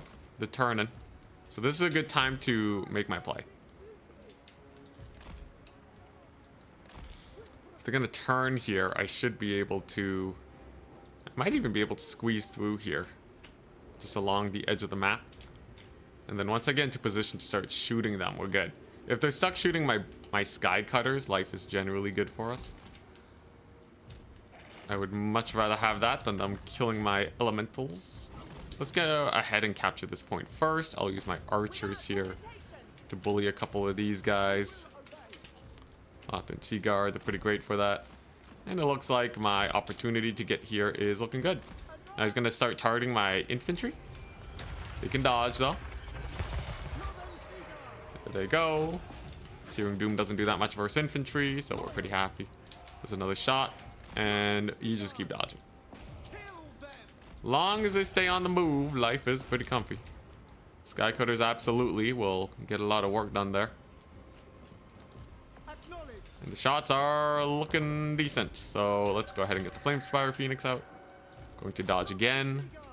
As long as you keep giving move commands, it ain't gonna go too bad. And there go my bolt throwers. Cooking pretty hard. Artillery in general, you can kind of just bully it by dodging. It's kind of crazy how much you can shut them down if you do it perfectly. I did misplace slightly though. One of my guys did get hit, but that is only the first hit so far. So all in all, I'd say life is quite comfortable. That'll be a good heal for us over there too. Keep on dodging. Keep on dodging. Gonna get the Flamespire Phoenix. Let's get some bombing runs on these guys. It's a little awkward. Ah, he has a there's some cutthroats here, I see. Couple cutthroats. And he's still bombarding my poor guys. Ah, he has more. Dang. Alright. I think we can just shoot him up though. He should be fairly susceptible to that. That is a lot of cutthroats though. My bolt throwers don't seem to really like getting shot up there. Now, at the end of the day, it's not too bad. I do believe that the frontline fight is going exceptionally well for us. And if that keeps up pace, then I think we are still at least mildly comfortable here. Good route. I can bring in the Flamespire Phoenix now. And my elementals are doing okay. We are down trading though. That's not the best. He gets another pretty hefty shot on us. That's not too comfortable. Looks like this will be a little sus then. I'm gonna have to pull back the water elementals then. And try and shut down that artillery piece. As much as things were going fairly well earlier, it's a little sketchy now. This Phoenix is gonna have to cook quite hard. We're gonna need to get a lot of damage in with our archers and the like. Not the most comfortable situation ever, I must say. We're just gonna keep dodging though. Just keep dodging. And life will be okay. Phoenix should be able to get in there. I'll have more archers at the ready. And then maybe I can pull through with some sick cav micro. It ain't gonna be too pretty though. Like, He's definitely making this very sus, and that train is going to be very problematic. Plus, we lost one water elemental. Not the best of situations. Not the best at all. Flamesire Phoenix is definitely going to pull back a little bit of value, though. And we do get a route on the Blazing Beards. That at least is decent. This doesn't feel nearly as good as the last game, though. Last game felt much better. Though with Fireborn coming on in. I think times are about to change. That's a big swing play that we can make use of. One artillery piece is down. That's going to help pull us back ever so slightly. And we can start bullying the hobgoblins over here. We still have a lot of archers alive and operational. And then the Phoenix just has to flee from the cavalry, and then we're good. I'll deal with that artillery piece a bit later. Where's it targeting? Just down here. Not a big deal. All right. And I still have 1 point. Now, we're going to need to capture a lot here if we actually want a chance at this. Not the end of the world, though. Fireborn are really good. We do have our big sea elemental here. Just have to be super careful about these Blazing Beards. They will absolutely ruin me if I'm not careful. And okay, he's left his artillery undefended. Very nice. He's also overextending slightly. Also very nice. We can get more archers in, why not? So let's see what we can get done. Artillery piece is getting shut down. Blazing Beards should be harassed out of here. It should not be a great problem at all. We have heals and the like. We still have a bunch of archers online. He's going to try and bring in his bull centaurs, but if I pull away, then I think they'll just get hammered by all of my wondrous archers. Very nice. Artillery pieces down, and I think he's starting to run out of steam. This feels like a potentially running out of steam situation. It's a great little group here to heal. Definitely want to get that done. Yeah, all right. Not too bad. Gets a fairly decent Searing Doom, but it's not going to kill the Fireborn just yet. That is a lot of damage, though. I'm going to need to start capturing this point for sure. And I need these Fireborn to hold. Ugh. Final Transmutation. That's going to bully them pretty bad. Not too pretty. Fireborn, don't hold. Oh, what a ripoff. What a disappointment. Fireborn break. So that's going to be problematic. Now, I do have some bomb droppings that we can get in here. Okay, that's going to be decent. He has some Kadai. Oh boy, now we're losing this though. We're losing this. I don't think we have enough. I don't think we have enough. The Kadai are just going to be a bit too much, and not having the Fireborn is basically the end of me. Yeah, I don't think the Sea Guard build really cooks. Sea Guard are not even that great versus large anyways. Oceanids did okay, but yeah. Sky Cutter doesn't deal with artillery, which is something very good to know. Is there any way we can pull this back? I do still have a lot of Sea Guard, but this is going to be a really rough game to pull back. Oh boy, the Kadai. Did I get into the big tourney yesterday? I did.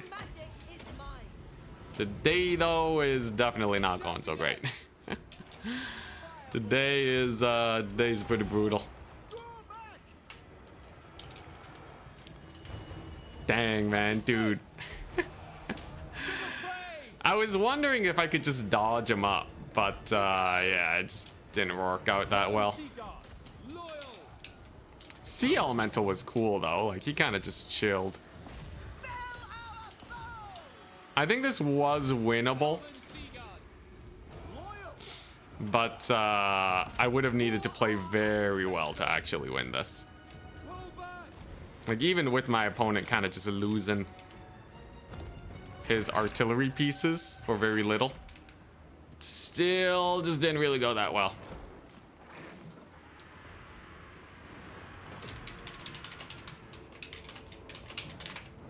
All right, let's see if we can go over here. Let's bring in the Oceanids to the middle. We're gonna heal up this group. He really re-summoned an artillery piece, man. Yeah, that's something that you only do if you are in absolute luxury, let me tell you. All right, maybe we can get this point though. Need more archers. I literally cannot take more archers. Unless we just go normie archers, which I think honestly would have been better than the Sea Guard. But such is life. Come on, get in there. Can we get a quick point steal? Seems like no. I am interested to see how the Oceanids do though. I think they're genuinely not bad. They're genuinely not bad if there's no shooting. Oh, actually, I kind of want to see how they do versus a Kadai charge. Let me see this real quick. If we just waddle them over. Kadai have fire damage. And 27 melee attack. So they actually don't have a lot of melee attack. You know what? There's reason to believe that Oceanids would actually be able to win that. But GG, well played. GG's. Dang, dude. All right, let's take a look. Did the Oceanids cook? They were okay. Sea Elemental was also okay. Sea Guard, though, definitely not. Oceanids also don't really hold the line super well for your Sea Guard because they're so expensive that he's just going to be able to get past them. You can see like the hobgoblins being able to jump meet. That caused a lot of issues. Oceanids plus War Lions mixed in with Cav Mass mobility build. Okay, but how does that combo? What is that even? What is that even? Honestly, I think the Sea Guard were the weakest link, more so than the Oceanids. It was mostly just the artillery giving me a hard time. His artillery only did okay, and it is really important that we check to see if Sky Cutters can actually kill artillery. But it seems like they just don't have the deeps. Sky Cutters are much better when you have full air superiority, but that's about it.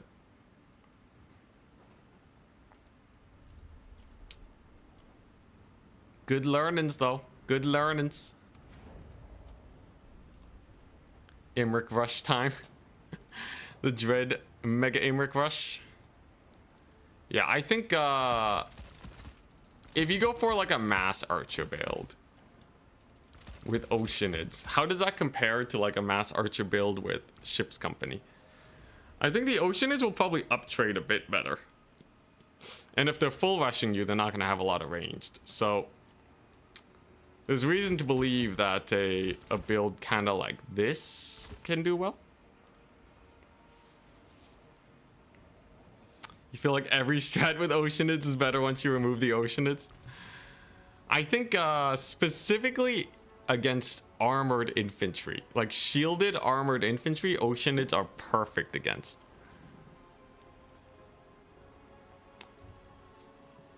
They're definitely close to being good. I think even a small buff would make them really, really crazy.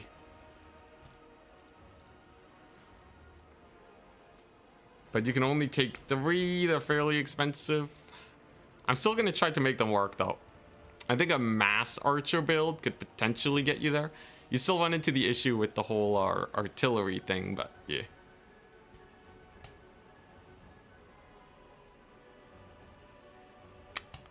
You like the Dark Elf build-up strat? Can you do that with High Elves too? Not really. Build-up strats only work if you're an aggressive faction that can secure points. Better if you have an ability that works well with build-up. So Dark Elves have a passive that triggers on all their units. So you want more units on the battlefield to benefit from it. High Elves don't really have that. Building up would be about as effective for you as your opponent, but your opponent also gets free tickets from it. So that would be quite unfortunate. Why do Oceanids not have fire resist? They do. You just gotta scroll down. It's crazy to you how cheap high elf archers are, yet they're not a top tier faction. If you want to know what makes Wood Elves a top tier faction and High Elves not, well, let's see. High Elf archers have 3 armor piercing damage. Glade Guard have 4. Otherwise, they're very similar. But Hagbane tips are actually almost... Hagbane tips are actually closer to crossbows. And Glade Guard Starfire shafts are actually closer to gunpowder units. It's insane. So that's the crux of it. That's the crux of it. You kind of need armor piercing. Armor is super duper prevalent. Wood Elves also have much better infantry. Archers need a front line to defend them. When you can Vanguard Dryads and Wildwood Rangers to kill off chaff and elite units, that's much better than the High Elf options. Like, honestly, if you give High Elves, Dryads, and Wildwood Rangers, they're probably going to be just as good as Wood Elves. But unfortunately, you have White Lions and Ships Company, or maybe Rangers, which is just worse. Oh yeah, firing while moving is also really good too. High Elves are good though in the right situations. Just look at Charix.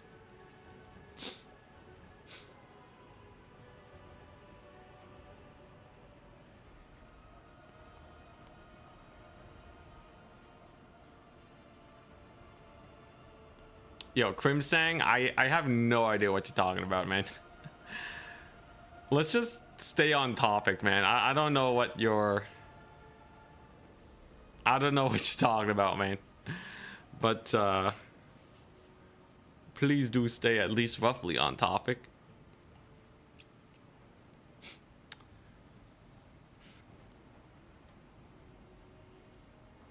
Okay, I'm just gonna start... I'm gonna put you on timeout.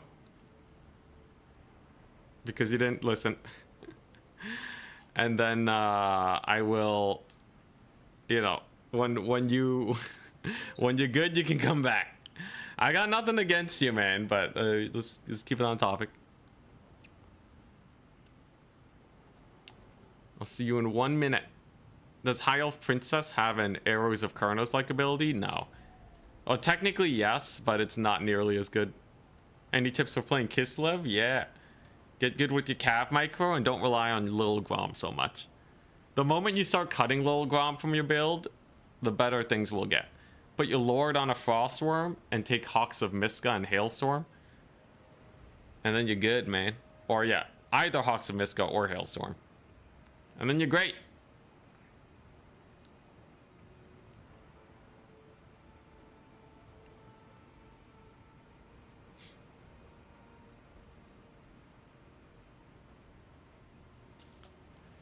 All right, 2 more games need to be played.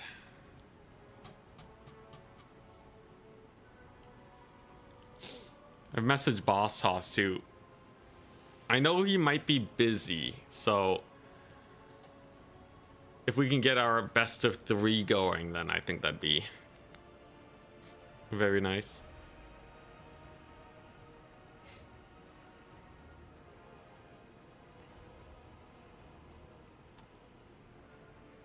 How does Charge Reflect work? You get double damage against units benefiting from charge. So if they charge into you, your attacks back onto them will deal double damage.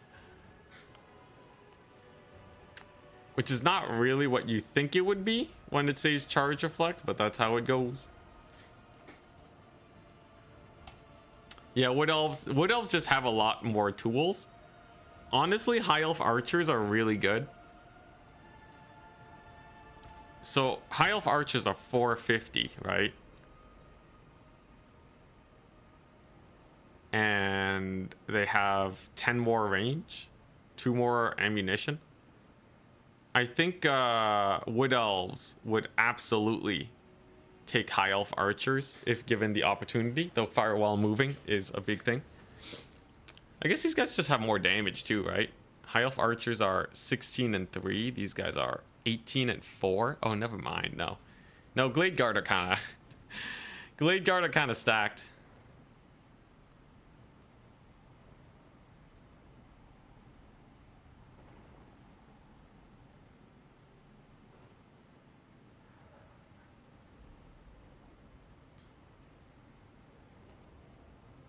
Yeah, Crim saying, this is not a place for people to just state opinions, man. Keep it on topic. I don't want to have to ban you again. You believe, you heard me say Wood Elves are big tools. As a dwarf enthusiast, I can only agree. Alright.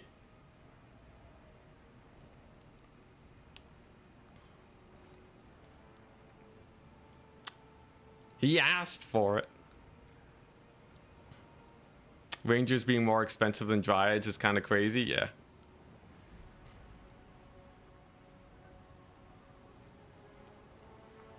Wood Elves just better elves. They got the longer name. That's what does it. Alright, nice. Advancing the Swiss.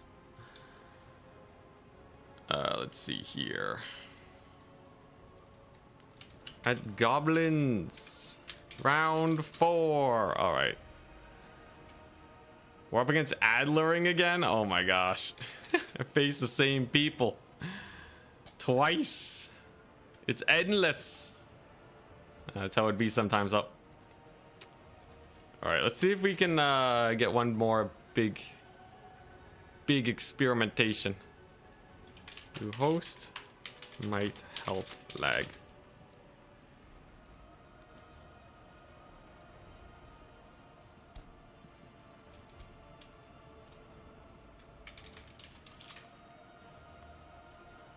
Okay, so I'm going to join his lobby. And then we're good.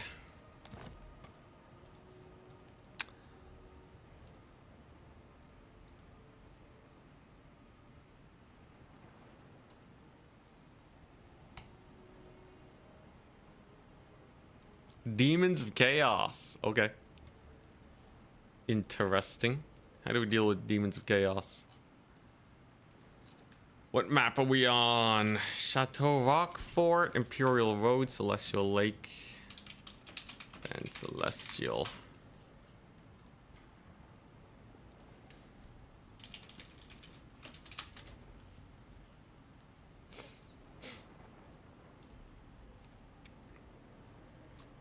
Alright, and we're playing on Imperial Road. Alright. Alrighty. High Elf time. So Demons of Chaos have magic damage up the wazoo. I don't think that's a huge issue though for our water elementals. Now they don't have magic attacks though, but surely his demons don't do that well against them. Okay, so if I was playing against Demons of Chaos, how would I deal with this? I could just cut the Lothern Seaguard and just go mass archers. I am tempted to see how that actually goes. Now, you almost assuredly need the Lore of Death.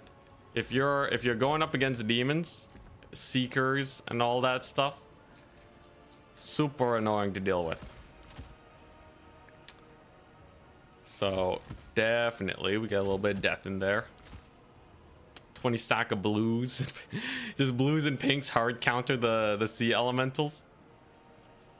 He wouldn't. Sure. Okay. Okay. I think if we just go pure archer spam, it can't be that bad, right? Just a mass amount of archers.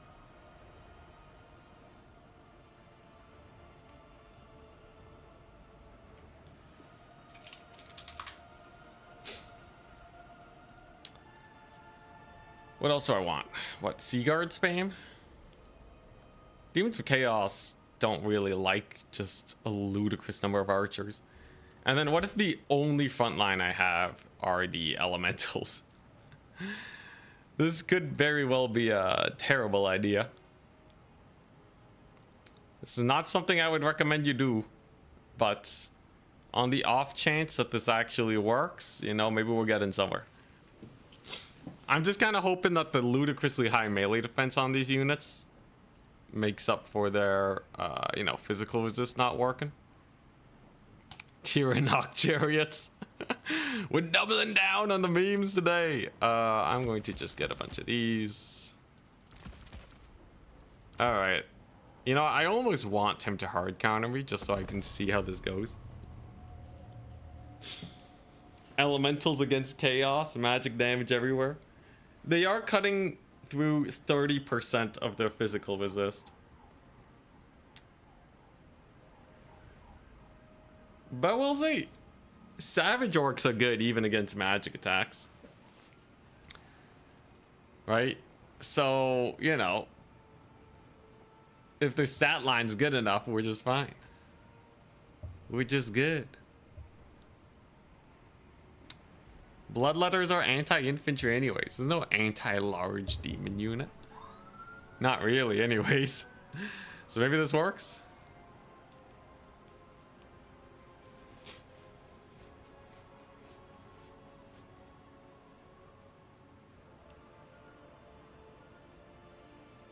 Savage orcs have a lot of HP. Hey, Oceanids have like almost 10k. They have an okay amount of HP.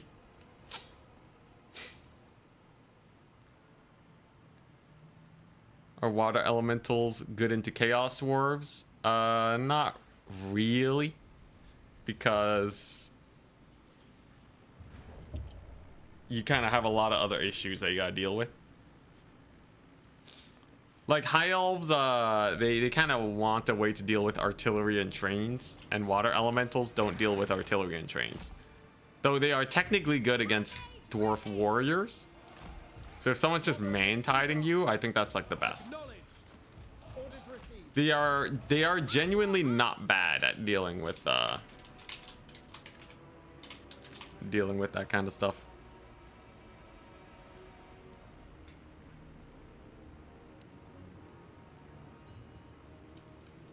All right, here we go. It is time. Immune to contact effects. Oh yeah. Plague drones. We got the Herald. We got, all right, Karanak. All right. Well, this will be interesting. So yeah, I just have a mass archer build. There's nothing crazy about this. This Demons of Chaos. If there's one thing that's worse than Oceanids, it's definitely Demons of Chaos. So I think our odds here are not bad. Herald over there. Just a couple Flesh Hounds. I wonder how Flesh Hounds trade into Oceanids. That'll be interesting to see. But yeah, we're just gonna park here. I don't want to get too aggressive. It could that could jeopardize our position. We got him to retreat a bit though. That should give me just enough space to get in here. Now, it's gonna be Fury spam. You may also notice there's not exactly a lot of a front line for the demons. In fact, there is literally no front line. So I have a plan to win this. I have a great plan. Ouch. Death heads. So if I just leave the Oceanids on top of my guys, I think we're fine, right?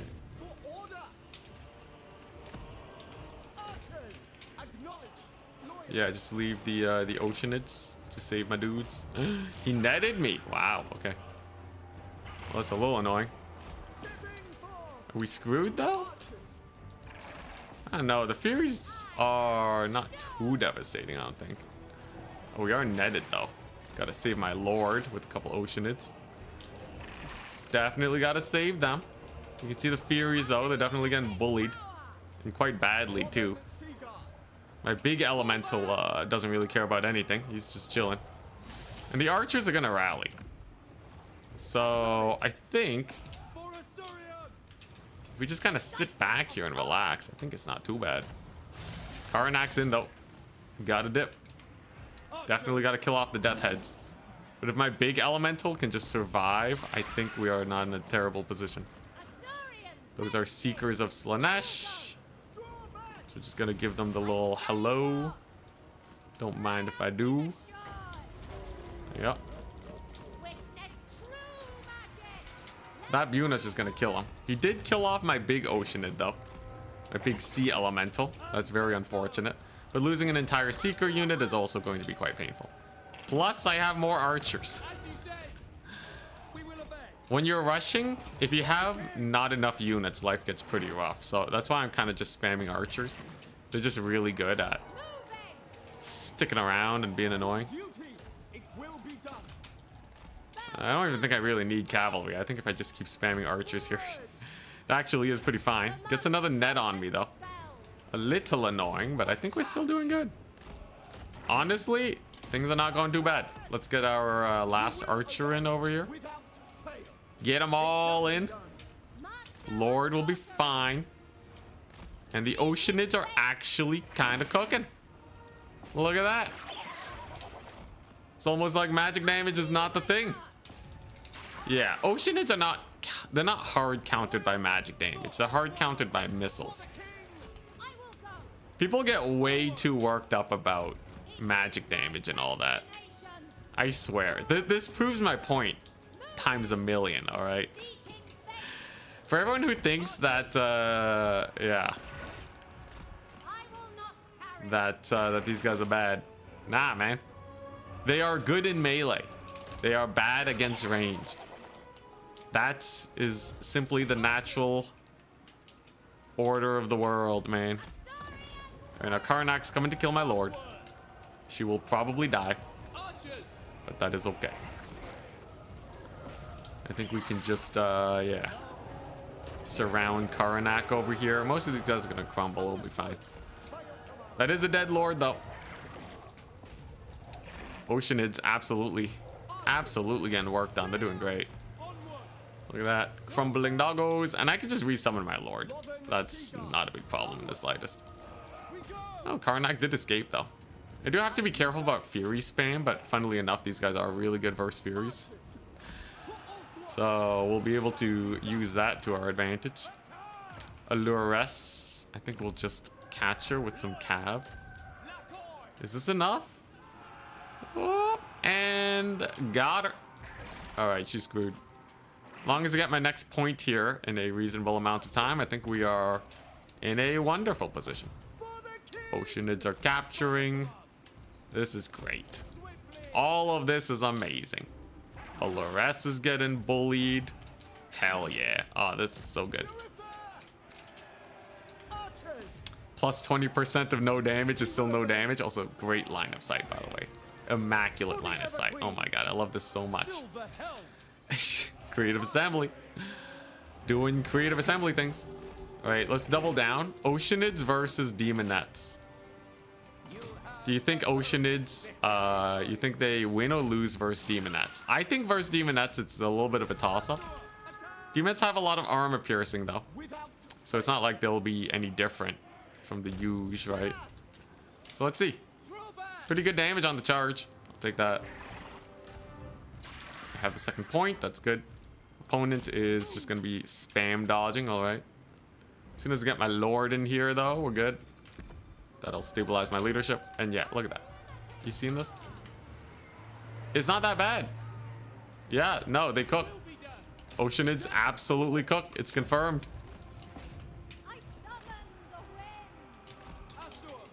Okay. Ah, no, they're actually holding. Dang, what the crap?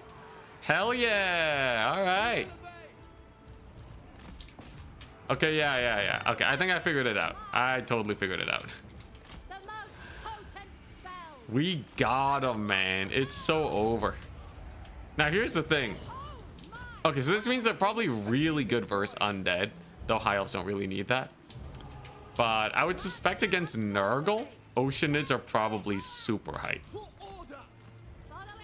Like Nurgle and Khorne, absolutely take some Oceanids. against many other factions. Definitely not a mistake. If you're going up against ranged, don't take them. Even if it's Chaos Dwarves, like, you know, their fire resist just doesn't make up for how bad they are against getting shot to death. But like, yeah, they cooked. Look at that. They paid for themselves. Demonettes technically lived, but I think we can still say it's a good position. There's the Arbuna. Gonna bully some of these dudes. Imagine those guys with healing. Well, I don't think they really need healing, though it definitely helps. And there we go. Opponent taps out, GG. Very nice. GG, well played. Yeah, not bad. We'll double check as well as High Elves versus Chaos Demons. And we didn't lag that time. Hell yeah. So let's take a look. 2-2, 50% win rate with Oceanids. Pretty good across the board. This one got focus fired by Death Heads, which is what I'm saying, right? Range units dumpster these poor guys. Yeah, they got some disruption, but they're not gonna. Disruption only counts for like range units. Disrupting melee doesn't like do anything, although it might be reducing their damage taken by a bit. But generally speaking, the disruption, I don't think it makes a huge impact, unless that is reducing their melee damage taken. Maybe it is. Maybe it is. But in general, I would say Oceanids, yeah, they absolutely cook in melee.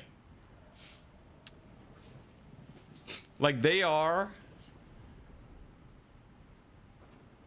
Like, I think if you want the melee unit, you know, if you want a melee frontline, they're probably better than Rangers. You know, it's like the same type of unit. You know, something that's unshielded. Right? It's kind of there. It is kind of there. They're really expensive, though. If they ever get countered, just screwed. But, like, yeah, it's... They're, like, the most okay unit ever.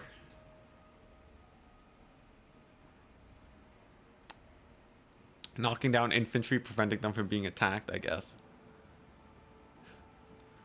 Feel like that's kind of normal. All monsters suck versus missiles. Yeah. It's kind of like Crypt Horrors, Animated Hulks. Are there any monsters that we see taken often that are... Okay, like, here's the thing. Like, Rat Ogres are technically also bad versus missiles. But there's 700 gold, right?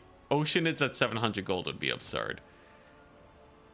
Is there any monstrous unit at that price point that people are like really spamming? Gold's Main Eaters have 80 armor. They're actually not the worst versus missiles. They still don't like it though. But Ogre Kingdoms just have a better rush build in general. Fimir are insane versus missiles. They get 50% missile resist. So when you pay 1,150 for Fimir, you are fine, right? Like you don't have to worry about these guys dying to a couple archers. Minotaurs. Okay. I'll take Minotaurs. So Beastmen have Minotaurs. They are at more expensive a price point. Technically, you can take Minotaur shields. If you look at the Butchers of Kalkengard, 55% missile block chance, 45 armor, and regen. They still don't really like getting shot, though. But they have a lot going for them that keeps them fairly good. And this is a rush faction, right? 62 speed. I could see Oceanids... I don't know. They don't really have the regen like Crypt Horrors. They have 9,400 HP though. So if you compare them to like Vampire Count Crypt Horrors, these guys are 900 gold. They have 10,000 HP and regeneration. Technically, they don't have the physical resist, and they do also die to archers. But the price difference is huge. That's 2 whole zombies for each crypt horror compared to oceanids. Like, I think if you give vampire counts oceanids, they'll still run crypt horrors because it's just better. Shields don't work in melee. Resist is way better. Yeah, but like it doesn't really make a big difference. If you're getting shot at, you're getting shot at. Life is gonna suck. That's kind of what we discovered.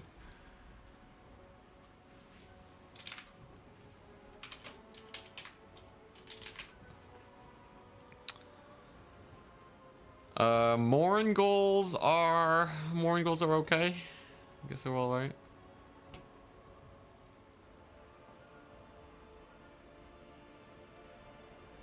If their big weakness is being shot, how good are they as a summon from the Mist Mage? Oh, I think they're great as a summon from the Mist Mage. I think High Elves. The thing is, they have so much magic, and Mist magic is not the best. You also can't take it as your lord, but as a spell, Mistress of the Deeps is really good. You get a summon of Oceanids. It's gonna get you like 500 gold worth of value because it's gonna kill at least a unit of infantry, and it's not worth shooting them to death in this situation if it's just a summon. But then the problem is your second spell. Mist Magic doesn't really have a great second spell. You can take Walk Between Worlds and have your cavalry fights go super well. Like, that's pretty cool. I think Walk Between Worlds definitely is like the ultimate in cav winning. But like, look at this guy, right? On a Great Eagle, he's 1,242. And this is like pretty bare bones, right?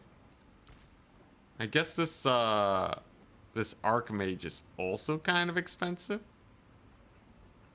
If Tyrion was really meta, like if it was really meta to take a melee lord, maybe. But like if you want to win cav fights, can't you just do this and save yourself like 700 gold? The foot lord meta is really strong. Let's say you take them on foot though. Okay, so you take a Mist Mage on foot. Now they can't really cast Mistress of the Deeps as easily, but they could still probably get it done.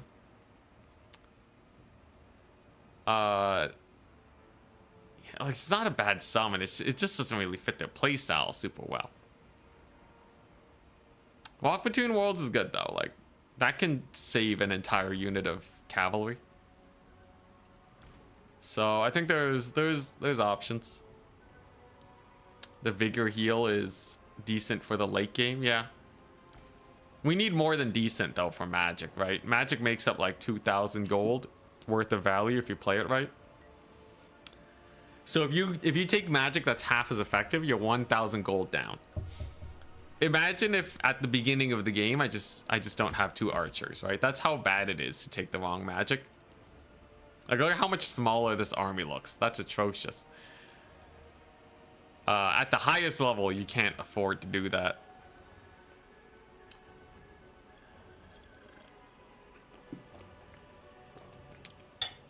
Imric not good these days? Yeah.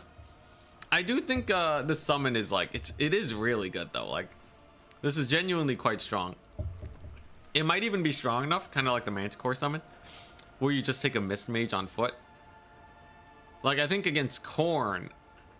Okay, you know what? Against Khorne, yeah, I would take this. So you take the Mist Mage on foot, you summon 2 Oceanids, and then you de-summon your Mist Mage. Because a lot of other magic is not going to do super well here. They're ultra cheap. You're definitely going to get 2,000 gold worth of value using this against Khorne.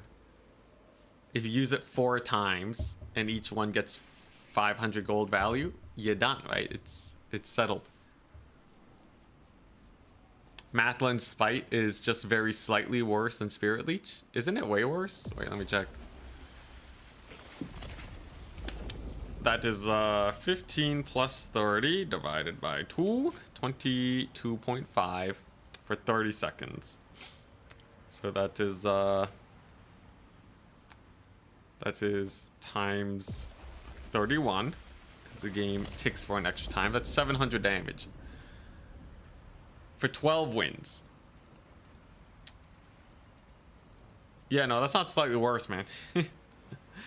So it does the same amount. Okay, it has the speed reduction, right? But like if you're using it like Spirit Leech, that usually won't do much.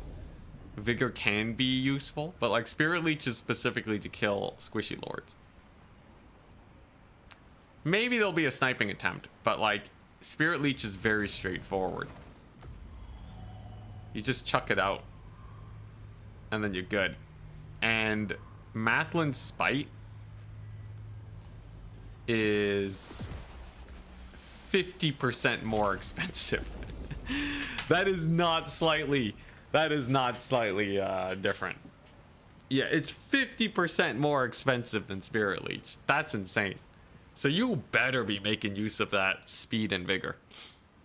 Not overcast, you lose a third of yeah, you lose 50% of the damage. It's the same ratio if you don't overcast it. Spirit Leech is just better because it does one job and it does it well. This thing does a bunch of things. Okay. 2 and 2. Am I washed? I got washed by the Oceanids, man.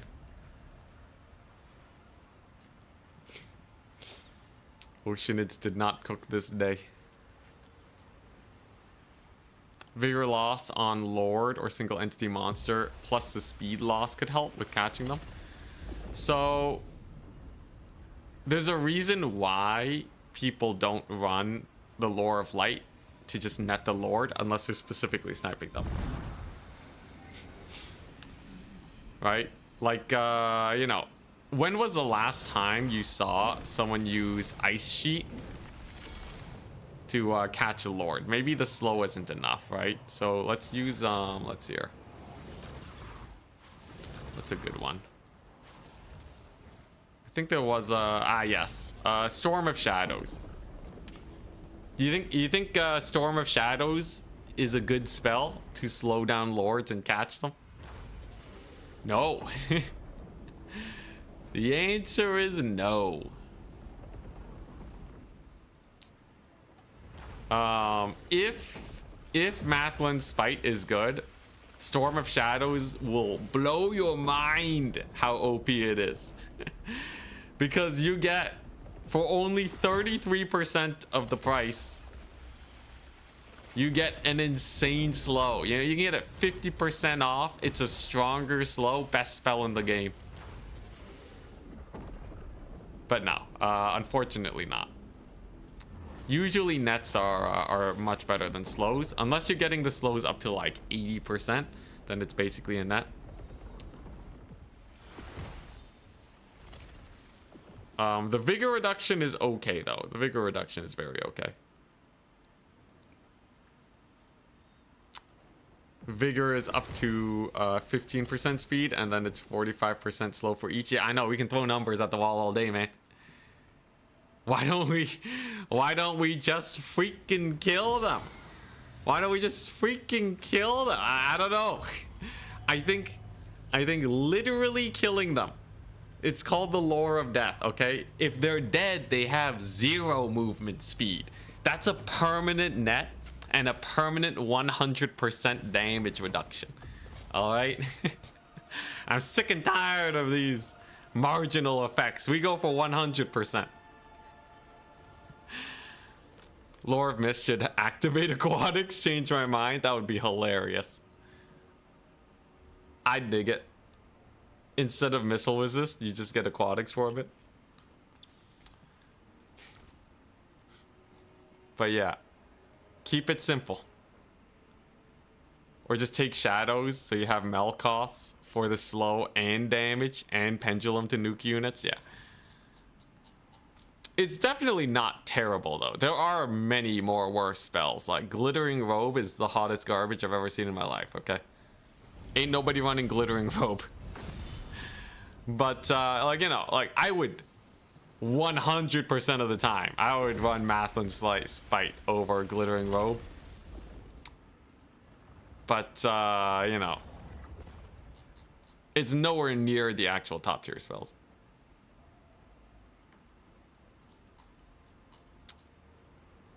10% missile resist passive.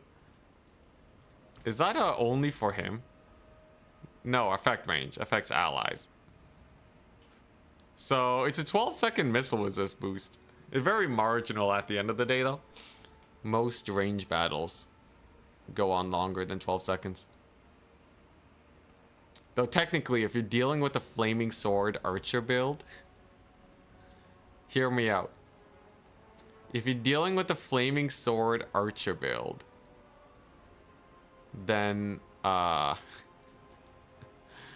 you can use that passive and time it so that you crush face. Because then you take 10% less damage. And then you still die because you're still taking archer fire. It was like 35 meters in pre-release. Yeah, that would be terrible.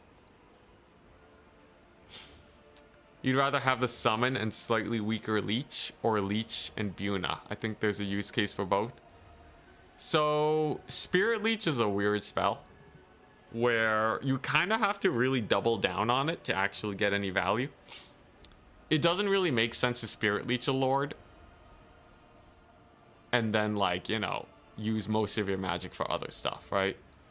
The Buna is there to threaten if they take cavalry, you know, but you don't actually want to cast it. You want to spam leeches on a Lord to actually kill them, because until you kill them, they're going to be romping around killing everything. So that's not too great. But, sorry, just have to admin. Yeah, so there is a little bit of that. So if you actually nerf Spirit Leech even slightly, if you nerf its damage efficiency even a bit, it suddenly becomes really not good. Because it doesn't get to the tipping point where you kill the Lord in time. And then you're sad. So I think that's the big problem with Mathlin's Spite. Now, Mistress of the Deeps, you use it twice, so it's kind of like only one Buna cast. But it's just a little too expensive, I think. It's just a little too expensive. And you don't get the magic replenishment. Right? So think about it. Mathlin's Spite. You know, for 12 wins of magic. So what? You have 80 wins, right? Divided by 12 times 700. If you use your whole wins of magic pool to the last drop, using only Mathlin's Spite, you know how much damage you get? 4,666. That is enough to kill a foot Archmage after you've used 3/4 of your magic. Even worse, let's say a Lord that people actually want to kill with Spirit Leech, Archaon. Yeah, guess what? It doesn't kill Archaon, right? So this is what I mean. Now, if you use Spirit Leech, if you dump all your magic into Spirit Leech, you kill Archaon, right? So I think it's settled. I think it's settled. Mathlin's Spite just doesn't get you there. Now, if they had the Lore of Death passive thing to get your magic back, oh yeah, I think we're starting to talk at that point. That's so depressing. It's just how the math plays out, man. Oceanid Summon sucks. Their DPS is really bad.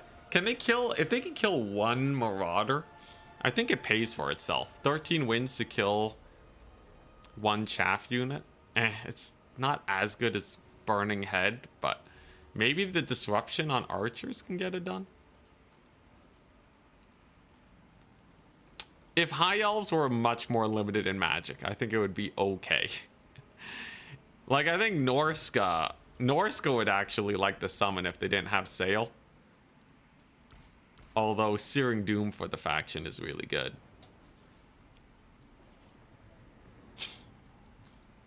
Alright, how many people do we have here? I think we're going to have a clean top 4.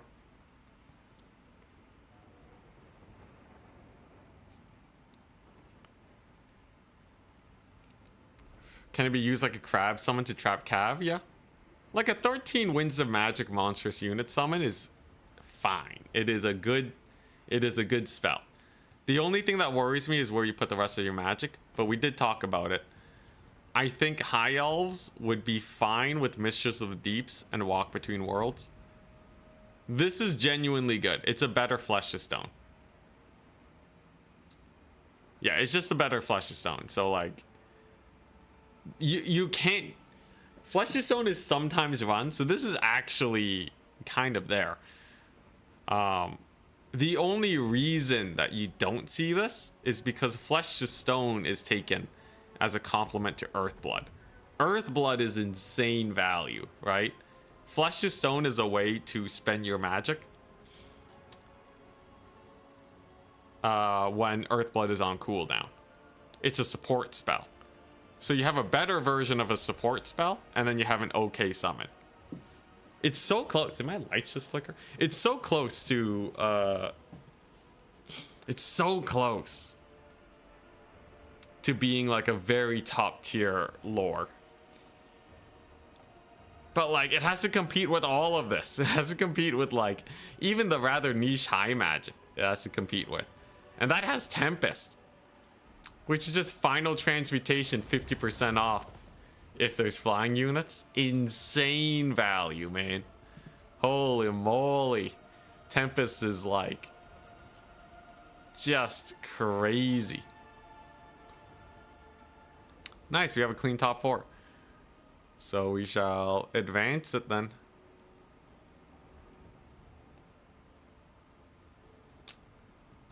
Even though it's like the worst heal, it's still a heal. Oh, we're talking about Ladriel's Shroud.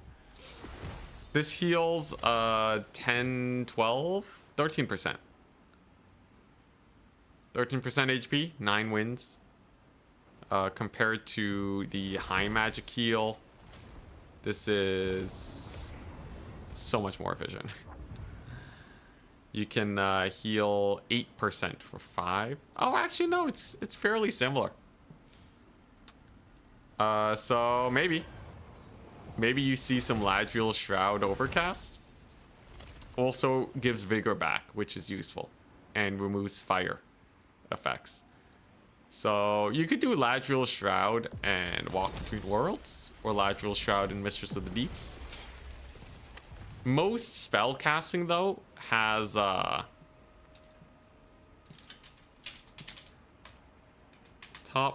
4 is up. All right, the top 4 is here. Let's cast Charix versus Pope Patty. Spec slot, please.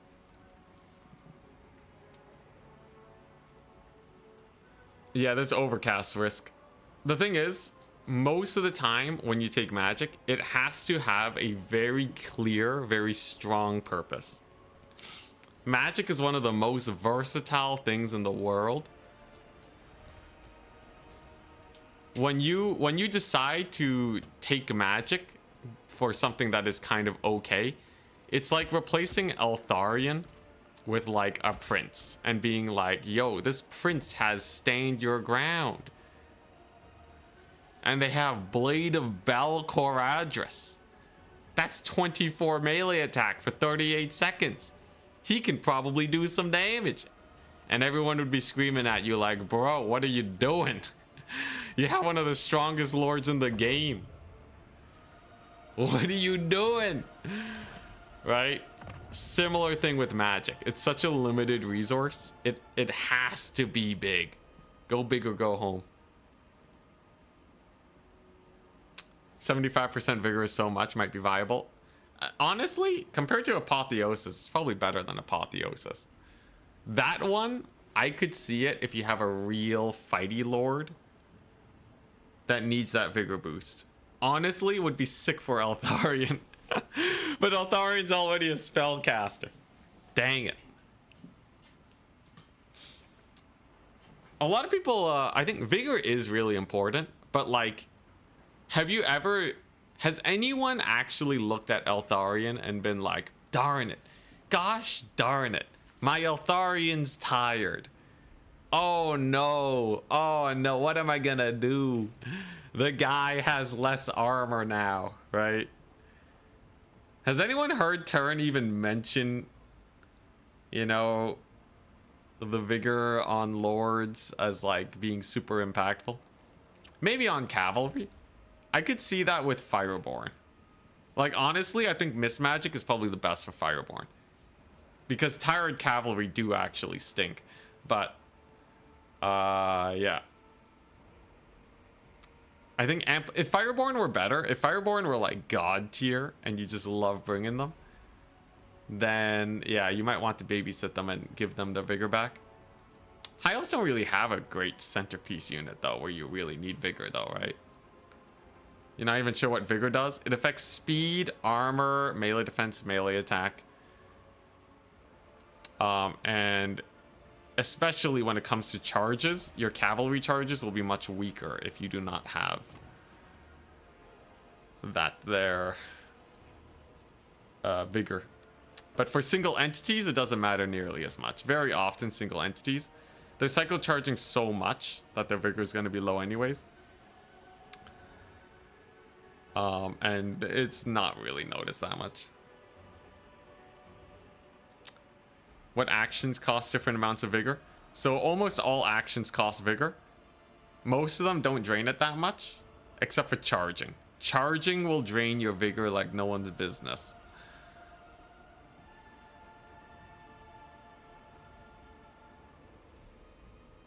Yeah, it's roughly a 20% debuff to all stats, but that's after like 7-8 charges. This is like after the unit is quite spent, and they're probably dead at that point. But, you know, there were some situations where regrowth was pretty popular back in the day. You would regrowth something like Franz, and then he could keep cycle charging to his heart's content in a very long pitched land battle game. And Perfect Vigor is really nice for a long grind. So Sigvald having Perfect Vigor as a foot character would become nearly indestructible. Because back in the day, because he would just stand there menacingly with his absurd melee defense, and that would be pretty good. But for most cycle charging single entities, it doesn't matter. Yeah, so it really depends.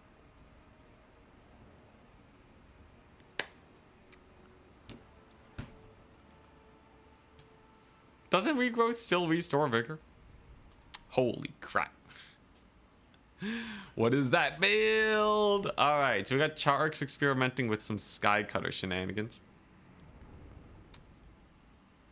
I did want to see how a high micro player makes use of Skycutters. I think he's going to do a Skycutter kite. And then go from there. Well, this will be really interesting. This will be very interesting.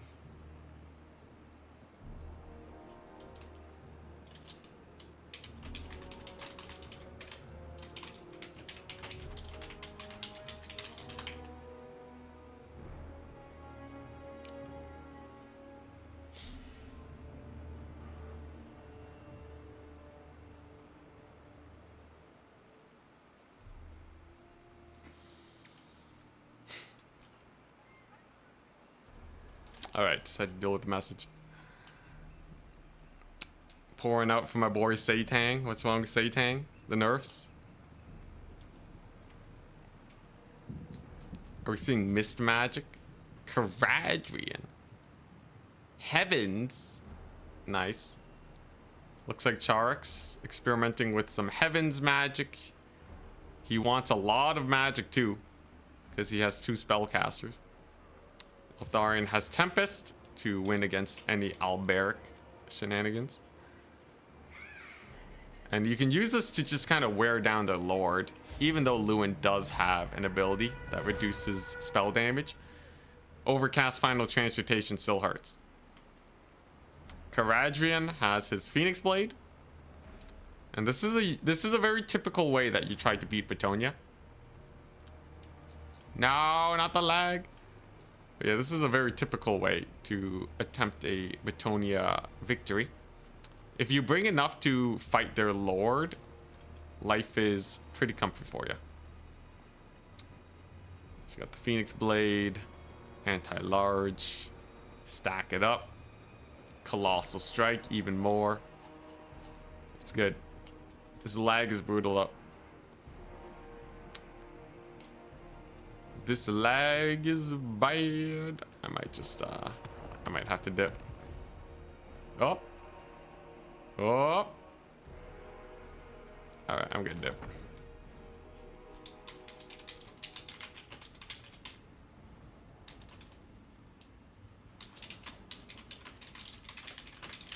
Oh, my lights cut out again. What is going on? Is the world ending?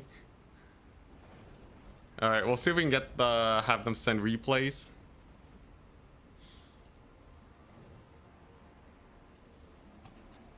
Yeah, my lights are flickering. Alright, guys. Stream might end early. I think the apocalypse is upon us. So, you know. It's been nice knowing you all. And got hit with Mathlin's bite. I'm gonna check my oven real quick, because I heard a beep.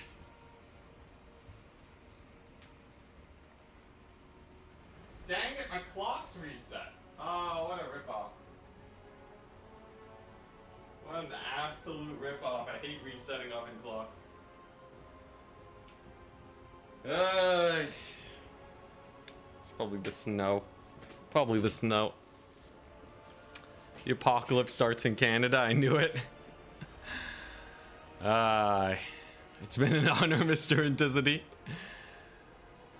Alright. Does Canada have power issues? Sometimes the snow is real bad. It ain't that crazy, though. One of those famous 20 times a year American hurricanes. I'm in Canada. We don't get... We just get the storm of the aftermath of the hurricanes, but we're generally fine. Alright, yeah, that might also be affecting my internet situation and why we're getting lag. Is the stream still good, though? If the stream is still good, I might just cast the replays and it's fine. Huh. Technical difficulties, what a pain. I can test out some stuff though.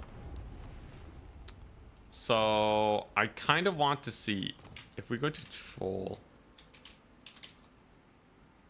country. Let me see. So if I take like an Altharian, right? Oh, my bad. If I take Altharian, put him on his mount, and we got a Mist Mage. And then over here, we have a Mazdamundi, and he's on his big boy. What I want to know is if I do this, how good is Ladriel Shroud at keeping Altharian in the fight? Stream quality's fine, that's good to hear.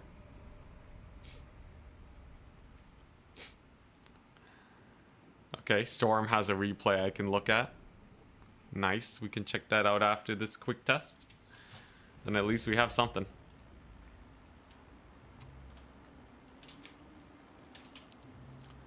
Alright, so if I get Altharian here, and then we do some of this. Alright, so take a look.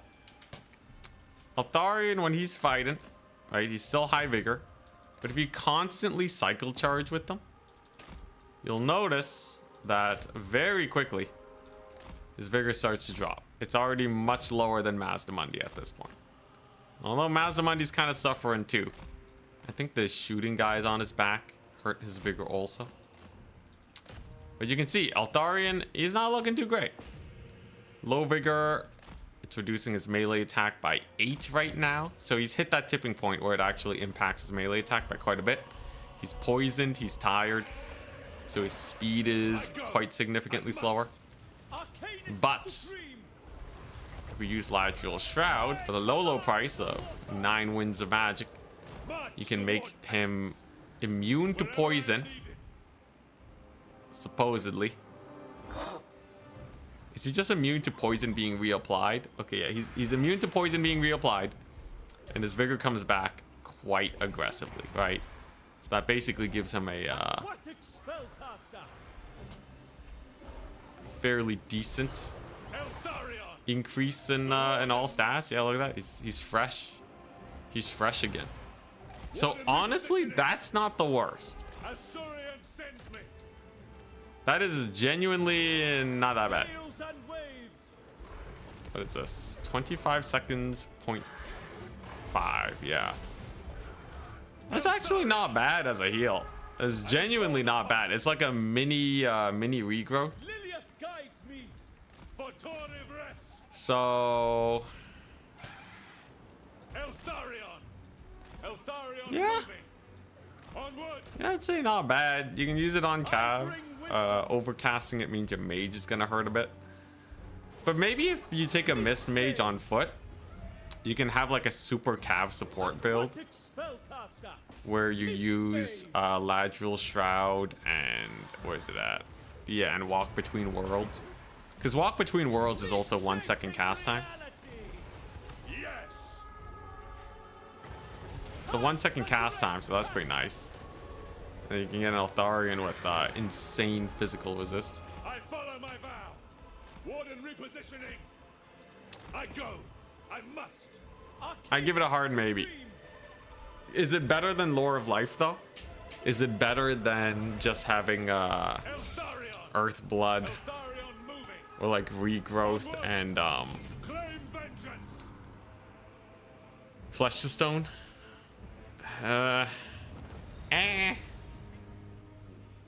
It's better than Earth Blood? Okay, if I could give Eltharion Ladril Shroud instead of Apotheosis, I think I would. I think it is a slightly better Apotheosis.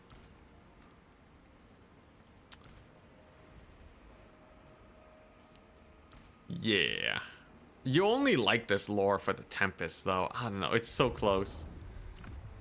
Anyways, apparently Storm beat Danican. Dang. Danican's kind of memeing, though. That's a lot of ranged. He went Shades. Shade dual weapons. All right. Still, though, I think this is winnable for Danican. He's a very strong player. Let's see where this goes. So long without commenting, but if possible, can you play in campaign or multiplayer Greater Demons of Slanesh? Let's see. In campaign, oh, like Exalted Demonettes. I actually use them fairly often. Only as a reserve, though. Oh hell yeah! Oh wait, yo, that's actually sick. Holy crap, yeah, that's true. The mask is actually pretty cheap for Zinch. Oh my gosh, why didn't I think about that? Yeah, Zinch taking the mask is insane. Oh my god, what the crap are you supposed to do against this? They don't have the healing, but like no one expects the mask on Zinch. Okay, that is some insane Zinch tech. I love it. Alright, so then he walks forwards, goes to the big play. Yo, the mask is Zinch. Man, everybody enjoying the new DLC units. So look at that. Has the speed aura right now. Should flip to damage aura soon. Now that the fight's actually going on. Though the vigor drain is not terrible. Vigor drain is going to decrease their melee stats by a bit. Though just killing them is probably better. Still, okay, Vigor Drain. Gonna see some Forsaken coming on in. I do kind of wonder, though, Vigor Drain versus Mortis, what plays out better in just a pure melee grind. They also have the Followers of the Great Eagle, fun chariot unit. That makes everything weaker to fire damage. Incoming 7k mask value, dude. Watch the Vigor Drain. It's an okay debuff. I think the Mortis is way better though. Because the Mortis gets you like 5k value. I don't think that's going to compare to the Vigor Drain, but against the Lord, maybe. His Vigor is draining. He has 3 less melee attack. That's less exciting. 4 less melee attack. That doesn't change much. Though the speed on the mask is very fun. Having +7 speed is pretty funny. Vigor is way better. Trust. Okay, you want me to test it out? I'll test it out. We'll give it a quick test and quick battle. All right, so let's take a look. Lots of fighting. You leave it purely on... No, now you're going for the melee defense debuff. You really don't like the Mortis, do you? Melee attack buff is fun, though. Gets these guys enough melee attack to actually hit the Dread Knights. I'm pretty sure the Mortis is just better because it's a Mortis engine, but I'm willing to give it a go. There's a non-zero chance that actually works out really well. What do you have it on now? Still the melee attack boosts. Yeah, pretty good though. Honestly, the mask on the Changeling is crazy. That's mega value. And then at this point, Daniken was kind of memeing with the shades. Though it's a decisive victory, so you know you would want a decisive victory against something like this. Even if you went try hard, I think the mask is just super hard to kill. He doesn't have any spirit leech, right? And like, what are you gonna do? You're gonna just constantly have to hard counter the mask Changeling. That's honestly a really good position to be in. Okay, so there we go. I think, yeah, exhaustion does decrease leadership. So you can leave it on the vigor reduction and then switch to the Mortis for maximum leadership shenanigans. Yeah, if you can get them to the red levels, then it's definitely really good. The problem is that's 100 seconds of reduction.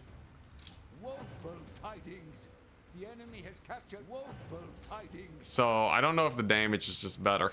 I really want to test this now, actually. This is something very important to take a look at. Impressive, though. Mask on Zinch. That's pretty cool. That's pretty cool. Wait, I really want to test this now. Sorry for X4ing through the battle. But I'm actually really itching to see this. The mask costs 1,800 on the Changeling. That is pennies, man. It's pennies. So let's take a look. So you have the mask.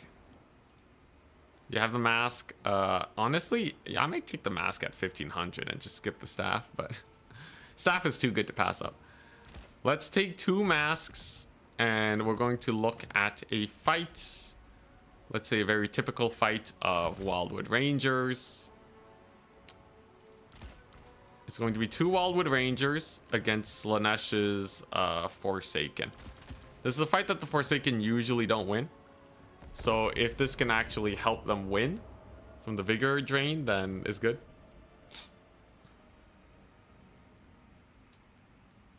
That's true, only 70 seconds. Because they're not going to be at max Vigor. Alright, let's take a look though.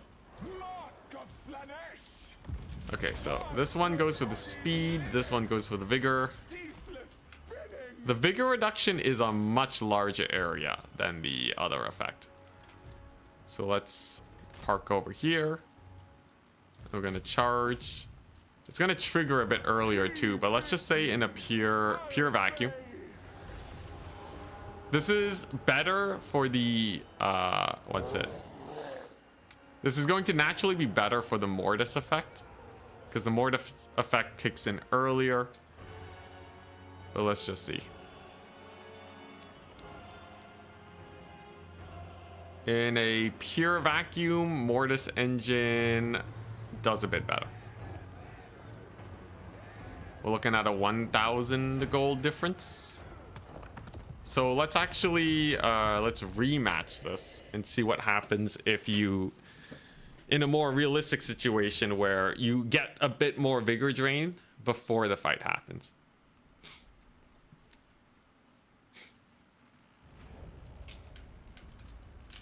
You hit exhausted at 30%. Oh, okay. So then maybe you don't have to be in the fight for that long for it to actually hit. Let's have the vigor. Okay, so let's say you actually sit them in the vigor reduction for a while, right? So let's say they're sitting in there, they're sitting in there. They're standing still, which is gonna help them out a bit. But let's say they start, you know, winded. Let's get them to at least the next tier. Okay, there you go. So they're tired now, right? So starting off tired. How does this pan out instead? So if they start out tired, they're going to have significantly lower stats. Very tired right now. And as you can see, the damage value is better. It's better for these Wildwood Rangers. At least if we're talking about a...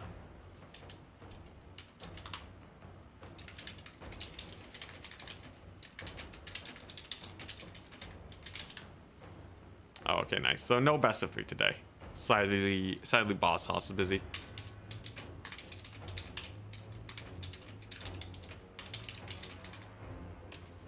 But yeah, Vigor not bad. I think like Vigor is not terrible. I think you kind of need the infantry to be supporting though. But like there's situations for both.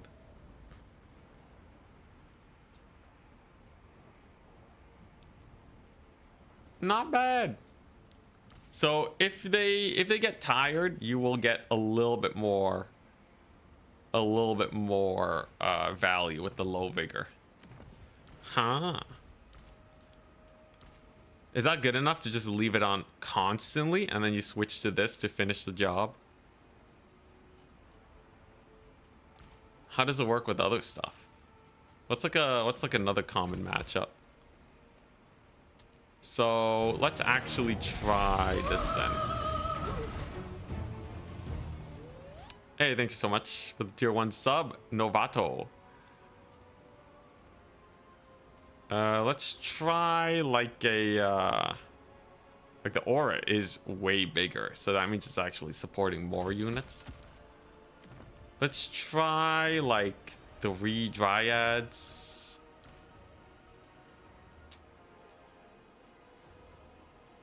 You'll be hitting all the dryads, and then we'll try normal mode. Actually, let's try like 4 dryads, 3 forsaken, and we're assuming you're trying to punch through our front line. So you have like some glade guard in there. So let's say you're really trying to punch through our front line. This is something that Slaanesh is usually trying to do. How does this work? The best result might be to drain vigor and then switch to the leadership debuff.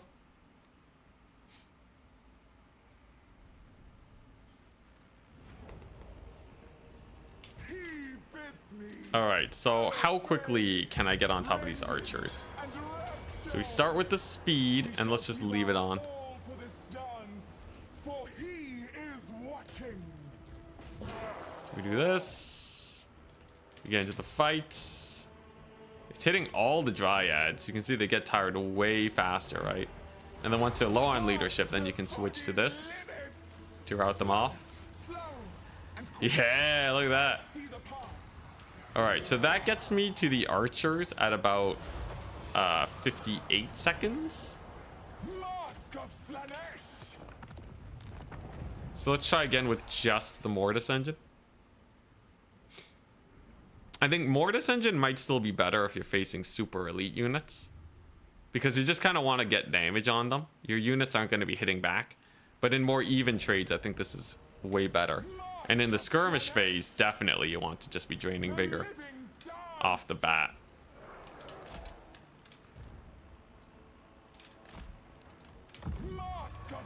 Alright, so we're going to have the Vigor boost to get in there as fast as possible, and then we're going to switch to the Mortis engine effect. Just going to hit, but then this time I'm like, oh hell yeah. Mortis engine for life. So how does this work? So now the Mortis engine is hitting. You can hit about 2 units with it. And then we get the first route. It's about the same time.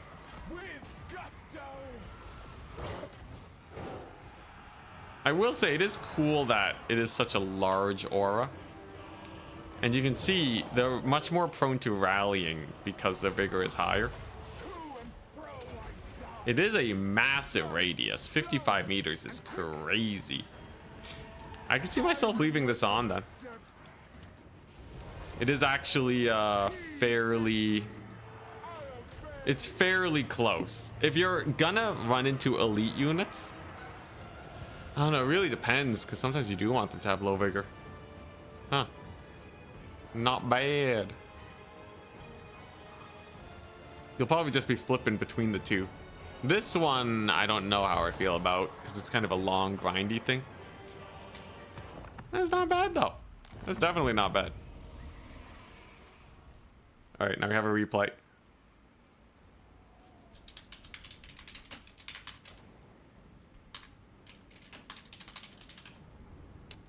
Yeah, I can see it.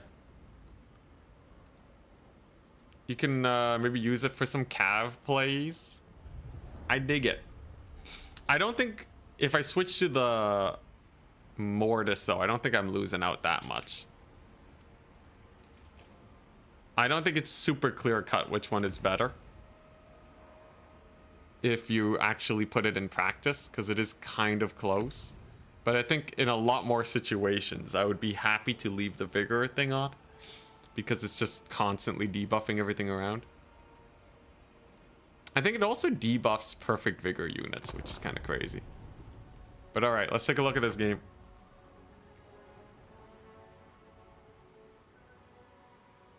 Melee attack debuff is if you have the cav pinned. Wouldn't it be better to just have the Mortis, though? Isn't the Mortis, like, really good? It depends. If time is of the essence and you want to get the fight done faster, you go for the Mortis. If you want survivability, melee attack debuff is probably quite impactful.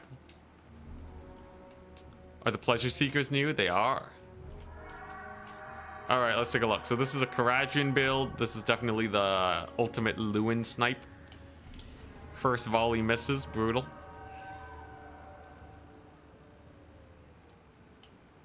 I can see you got a little bit of armor stripping. Huh. I think definitely early on is pretty good, getting that vigor to that tipping point as fast as you can. And it's such a huge aura. It's a massive aura. I could totally see that being used a lot more. Especially if they only nerf the if they nerf the Mask's Mortis engine but leave the vigor reduction up, that would be hype.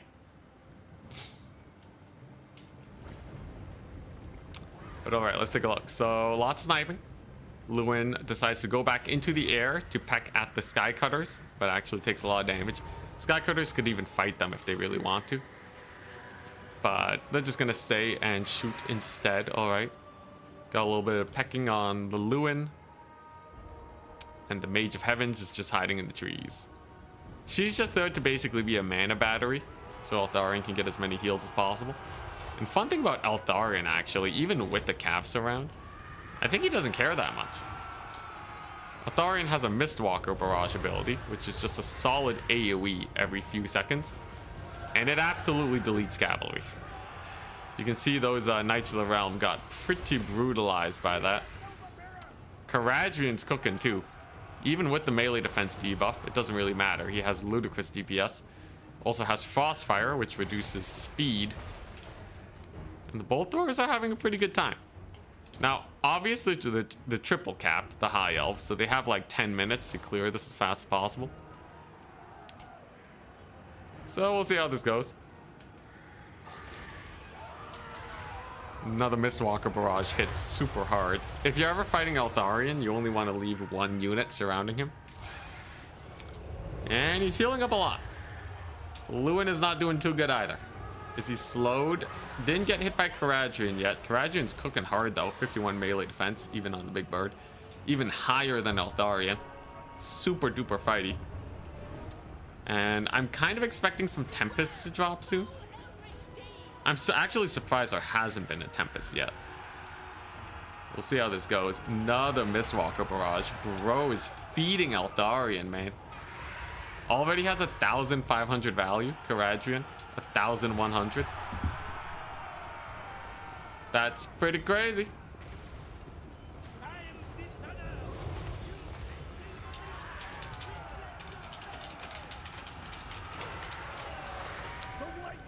All right, let's take a look. Are we gonna get another Mistwalker barrage? Yep, very soon. Lewin goes in for another fight. Doesn't hit Eltharion though. Targets Caradrian, and oh my gosh, bro, this is just a massacre. This is just a bloody massacre, man. Dude, Eltharion's farming so much value. Oh my god. And there you go. There's the Tempest. Oh, all right. Yeah, I think that might just do it. Can the High Elves actually recapture points now, though? So there is a Pegasus Knight here. Louis dead. Pegasus Knights are going to try and deal with the Sky Cutters. Big question, though. Do the Sky Cutters fight Pegasus Knights well? They're going to get one volley off on them and then retreat. Eltharion barely lives, by the way. And here are some Phoenix Guard coming to stall too. Honestly, I think he should have just not fought Eltharion with Lewin. There was no real point in doing that. Lewin really shouldn't have died. He could have bullied the Sky Cutters more. Could have just sat back longer on the triple cap. But even so, this is kind of awkward for the High Elves. They have basically no capture weight. I think it's just the Phoenix Guard, the Silverin, and the Mage of Heavens. Alternatively, if he manages to kill Eltharion, that's good too, but he's healing. I swear, if he barely doesn't kill Eltharion, that would be so sad.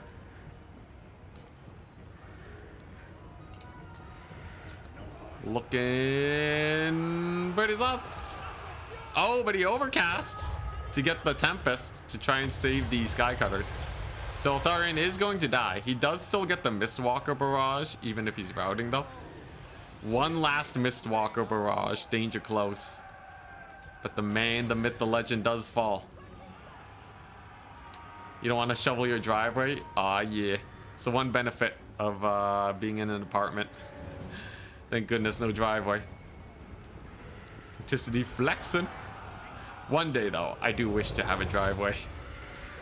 And okay, he's just gonna de-summon the Bolt Warriors. So he still has no capture weight. Dude, how... Okay, he steals 1 point, though, over here. That will help out a lot. Wait, Caradrian actually has his fire effect?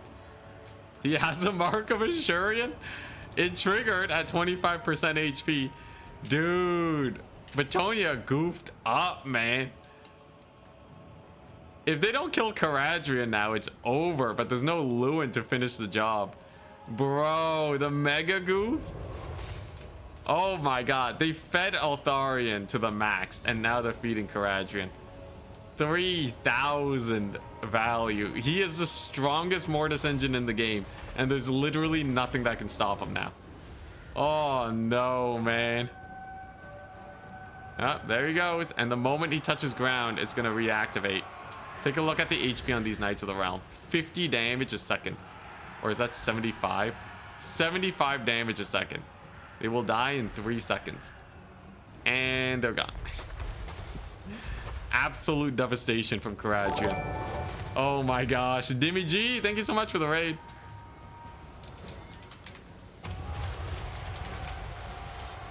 Dimmy G. Here's a shout out. You showed up at the perfect time. Caradrian is literally cooking. Okay, I think this build doesn't work though. If you play against it right. Like, this is only working because Caradrian has like the Mortis times 50. Oh god is right. Dude, all he had to do was keep Lewin alive. Lewin could finish the job right now with one attack, and then Caradrian's routing, right? There's nothing that... Oh my gosh, all the peasants are gone. Oh no, bro. And he gave Altharian like 50,000 gold worth of value. This doesn't work. This shouldn't work. It is currently working, but it should not work. Look, one charge from the Pegasus Knights almost killed him. I think Bretonia wins if they literally don't even... If they just ignore Caradrian and Eltharion. Like, literally ignore them, okay? They're like bullies. Alright? Pay them no attention. Then I think Bretonia wins. They just had to hold the triple cap for like 2 more minutes, man. Everything went wrong the moment Lewin died. Okay, now Lewin's back. Alright, so he's gonna kill Caradrian. Yeah, you see how quickly he kills Caradrian? Literally 2-shot.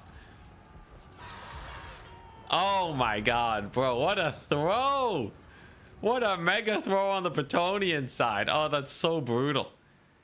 I will say, though, Chargs brought a build that you wouldn't know how to deal with off the bat. Like, usually if there's a bunch of single entities, you surround them and then you cycle charge them. So, like, Pope Patty did what you would usually do.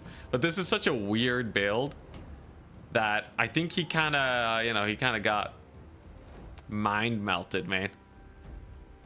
Thinking on the spot mid-battle is not pretty. Gets a bunch of cav caught up in the Phoenix Guard, too. And now the Fireborn are here. There's basically nothing left for Bretonia. Though they will recapture 1 point. Maybe they recapture 2 points. If Bretonia captures a 2nd point, they actually might have a chance here. Gets a solid surround here on the Fireborn. They're gonna die. Oh, dang, wait. Don't call it just yet. Bretonia might actually be able to pull it back, but it looks like the Fireborn are barely gonna live. Helm of Yvres! He used the Helm of Yvres on the Fireborn. What is this build? Oh my god, that's silly. That is silly. All right, yeah, cannot die unbreakable. Meant for Caradrian, used on these guys instead. So they actually just do not die. 39 models out of 60, despite being less than half HP. Oh my god, yo. Oh, that's so rough though. This build should not have worked. This high elf build should not have worked. Bretonia misplayed super hard, but it's funny to see it cook. Oh my goodness. Oh, there you go. Mistwalker barrages are back on the menu. And I believe this is it.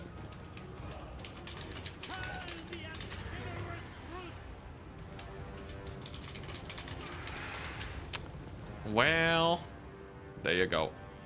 Fireborn are on the retreat. I have a bit more adminning to do. All right, and we're good. It's still kind of close though, but Bretonia's triple cap now, right? I think they're screwed.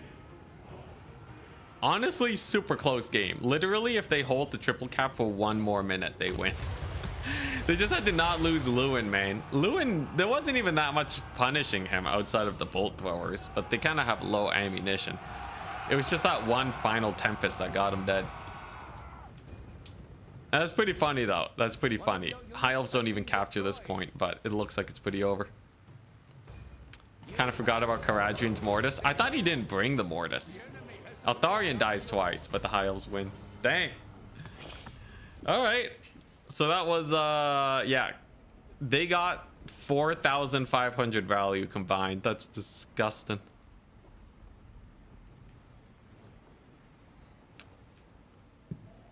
Yeah, yeah. The gamble for the Mortis engine, dude. This is like the entire army, okay? The bolt throwers didn't even do anything. Bolt throwers actually got very little value. They only paid for themselves because of the D summon. Phoenix Guard only did okay. Oh my god, yeah, it's literally just the linebackers. Dragon Prince is at 3k. Altharian 6,500. Caradrian 4,000. And then they just killed everything. The infantry had no teeth and there were no archers to punish. That's crazy. Well, there you go. I'll wait for the last game, cast it, and then call it a day. I am starving. Oh man, jeez, that's crazy though. This is crazy build. It's not a good build though. Like, this is not the build. Honestly, I think give it a few months and Charix goes back to Shadow Warrior Kite. But yeah, the bolt thrower is having less ammunition and being more expensive. That's like the 1-2 punch from CA. The mega nerfs. Someone has to send that to Turin. That's pretty jokes. Bolt throwers would have been better as Phoenixes? I think so.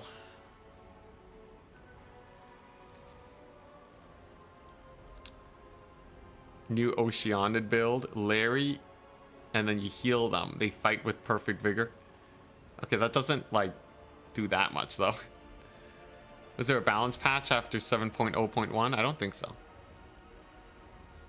I think that was just a quick fix for other stuff. Don't embarrass me in front of 2 streamers. It has to be done, man. Caradrian's ability procced. You can't, it doesn't get much better than that. I won't send the replay, though. I'll leave it for Charix.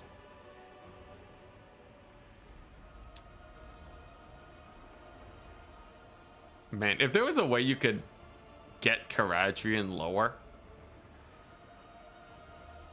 I think that would be real scary, because you just kill all the other SEs and then you can activate it. If it was an activated ability that set him to 25% HP, it would be OP. As is, though, if you just ignore him, it ain't too bad. It was very close, man. You almost had him. Hey, Rick Prime, thank you very much for the tier 1. Change your name and identity, go to a new school. Yo, Pope Patty, man.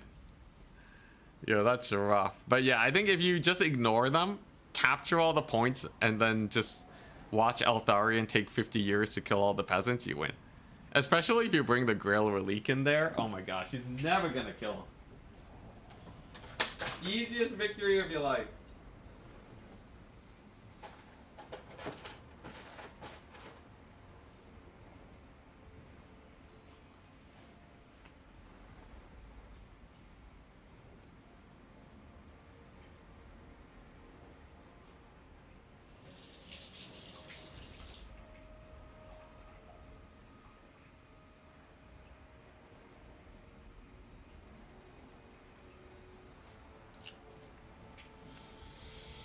Hmm.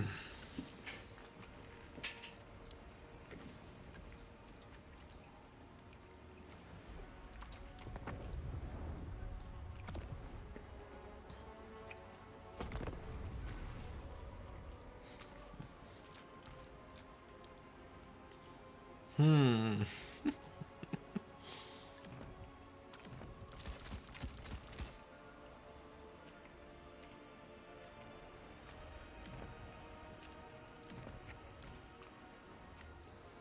Hmm. Hmm.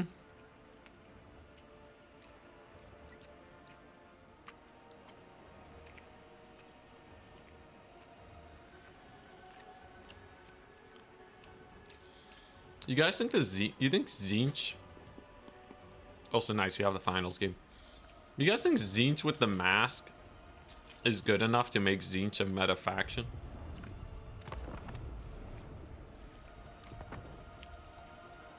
Hey, Chark's going Lizardman, hell yeah. Shouldn't Grand Cathay be pretty good versus Lizardman though? Hey, what's up, man? I'm assuming you won. Just because you're the top player. One of the world's top players.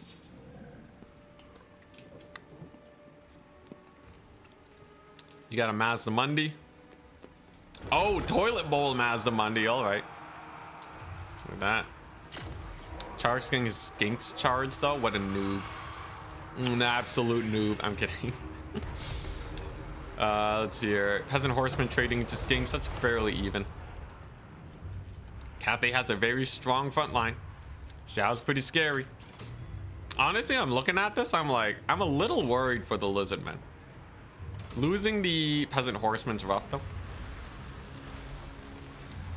Awesome ruination of cities. Though the drum is keeping all these guys here.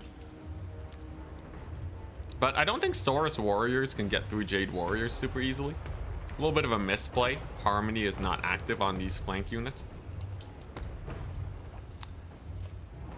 Interesting. And oh wow, Long Marauders to counter Ripperdactyls. I love that. There's also not a lot of range units here, is there? Never mind. I think this is bad for Cathay. They have no crossbows. They could be spamming crossbows into these salamanders.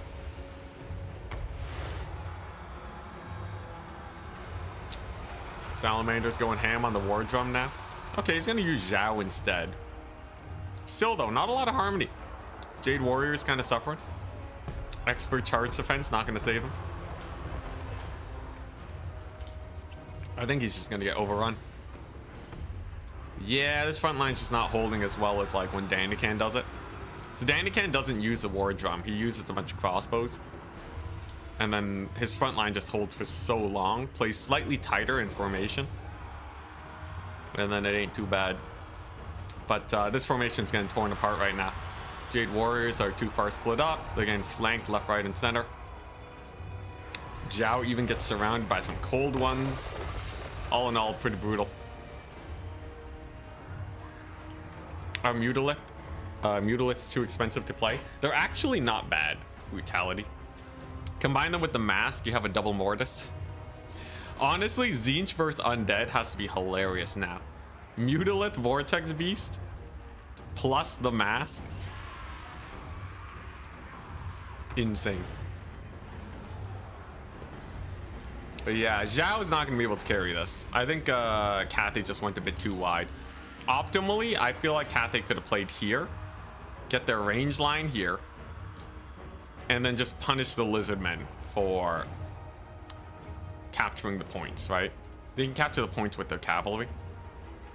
But if you're going to lose the points anyways, what's the point of fighting here, right? If you're going to lose it anyways, you might as well fight close to your spawn point where it's a little bit more favorable. And I think that's just going to let Chorix take a little bit too much of a lead here. With no range support, Zhao's just getting bullied by the Salamanders now. All the infantry's gone. And I don't really see a big way to pull it back. Fun game, though. I actually quite like that Mazdamundi play. Just having a bit of extra AoE to help rout off the Cathayan front line. Really important that you just have a little bit of damage. But GG, well played. Congratulations to Chorix. Congrats, Chorix, for the decisive win today. Very nice. Well played. Mazdamundi got some pretty solid value. Not even on a mount. Ripperdactyls actually quite well controlled for glass cannons.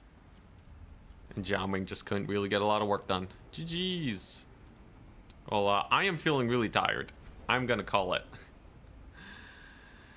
I am feeling exceptionally tired. I did not get enough food. So I'm gonna run off and do that.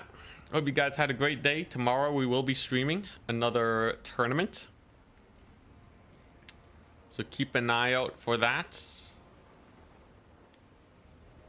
And then, yeah. On Thursday, I'm gonna take a break.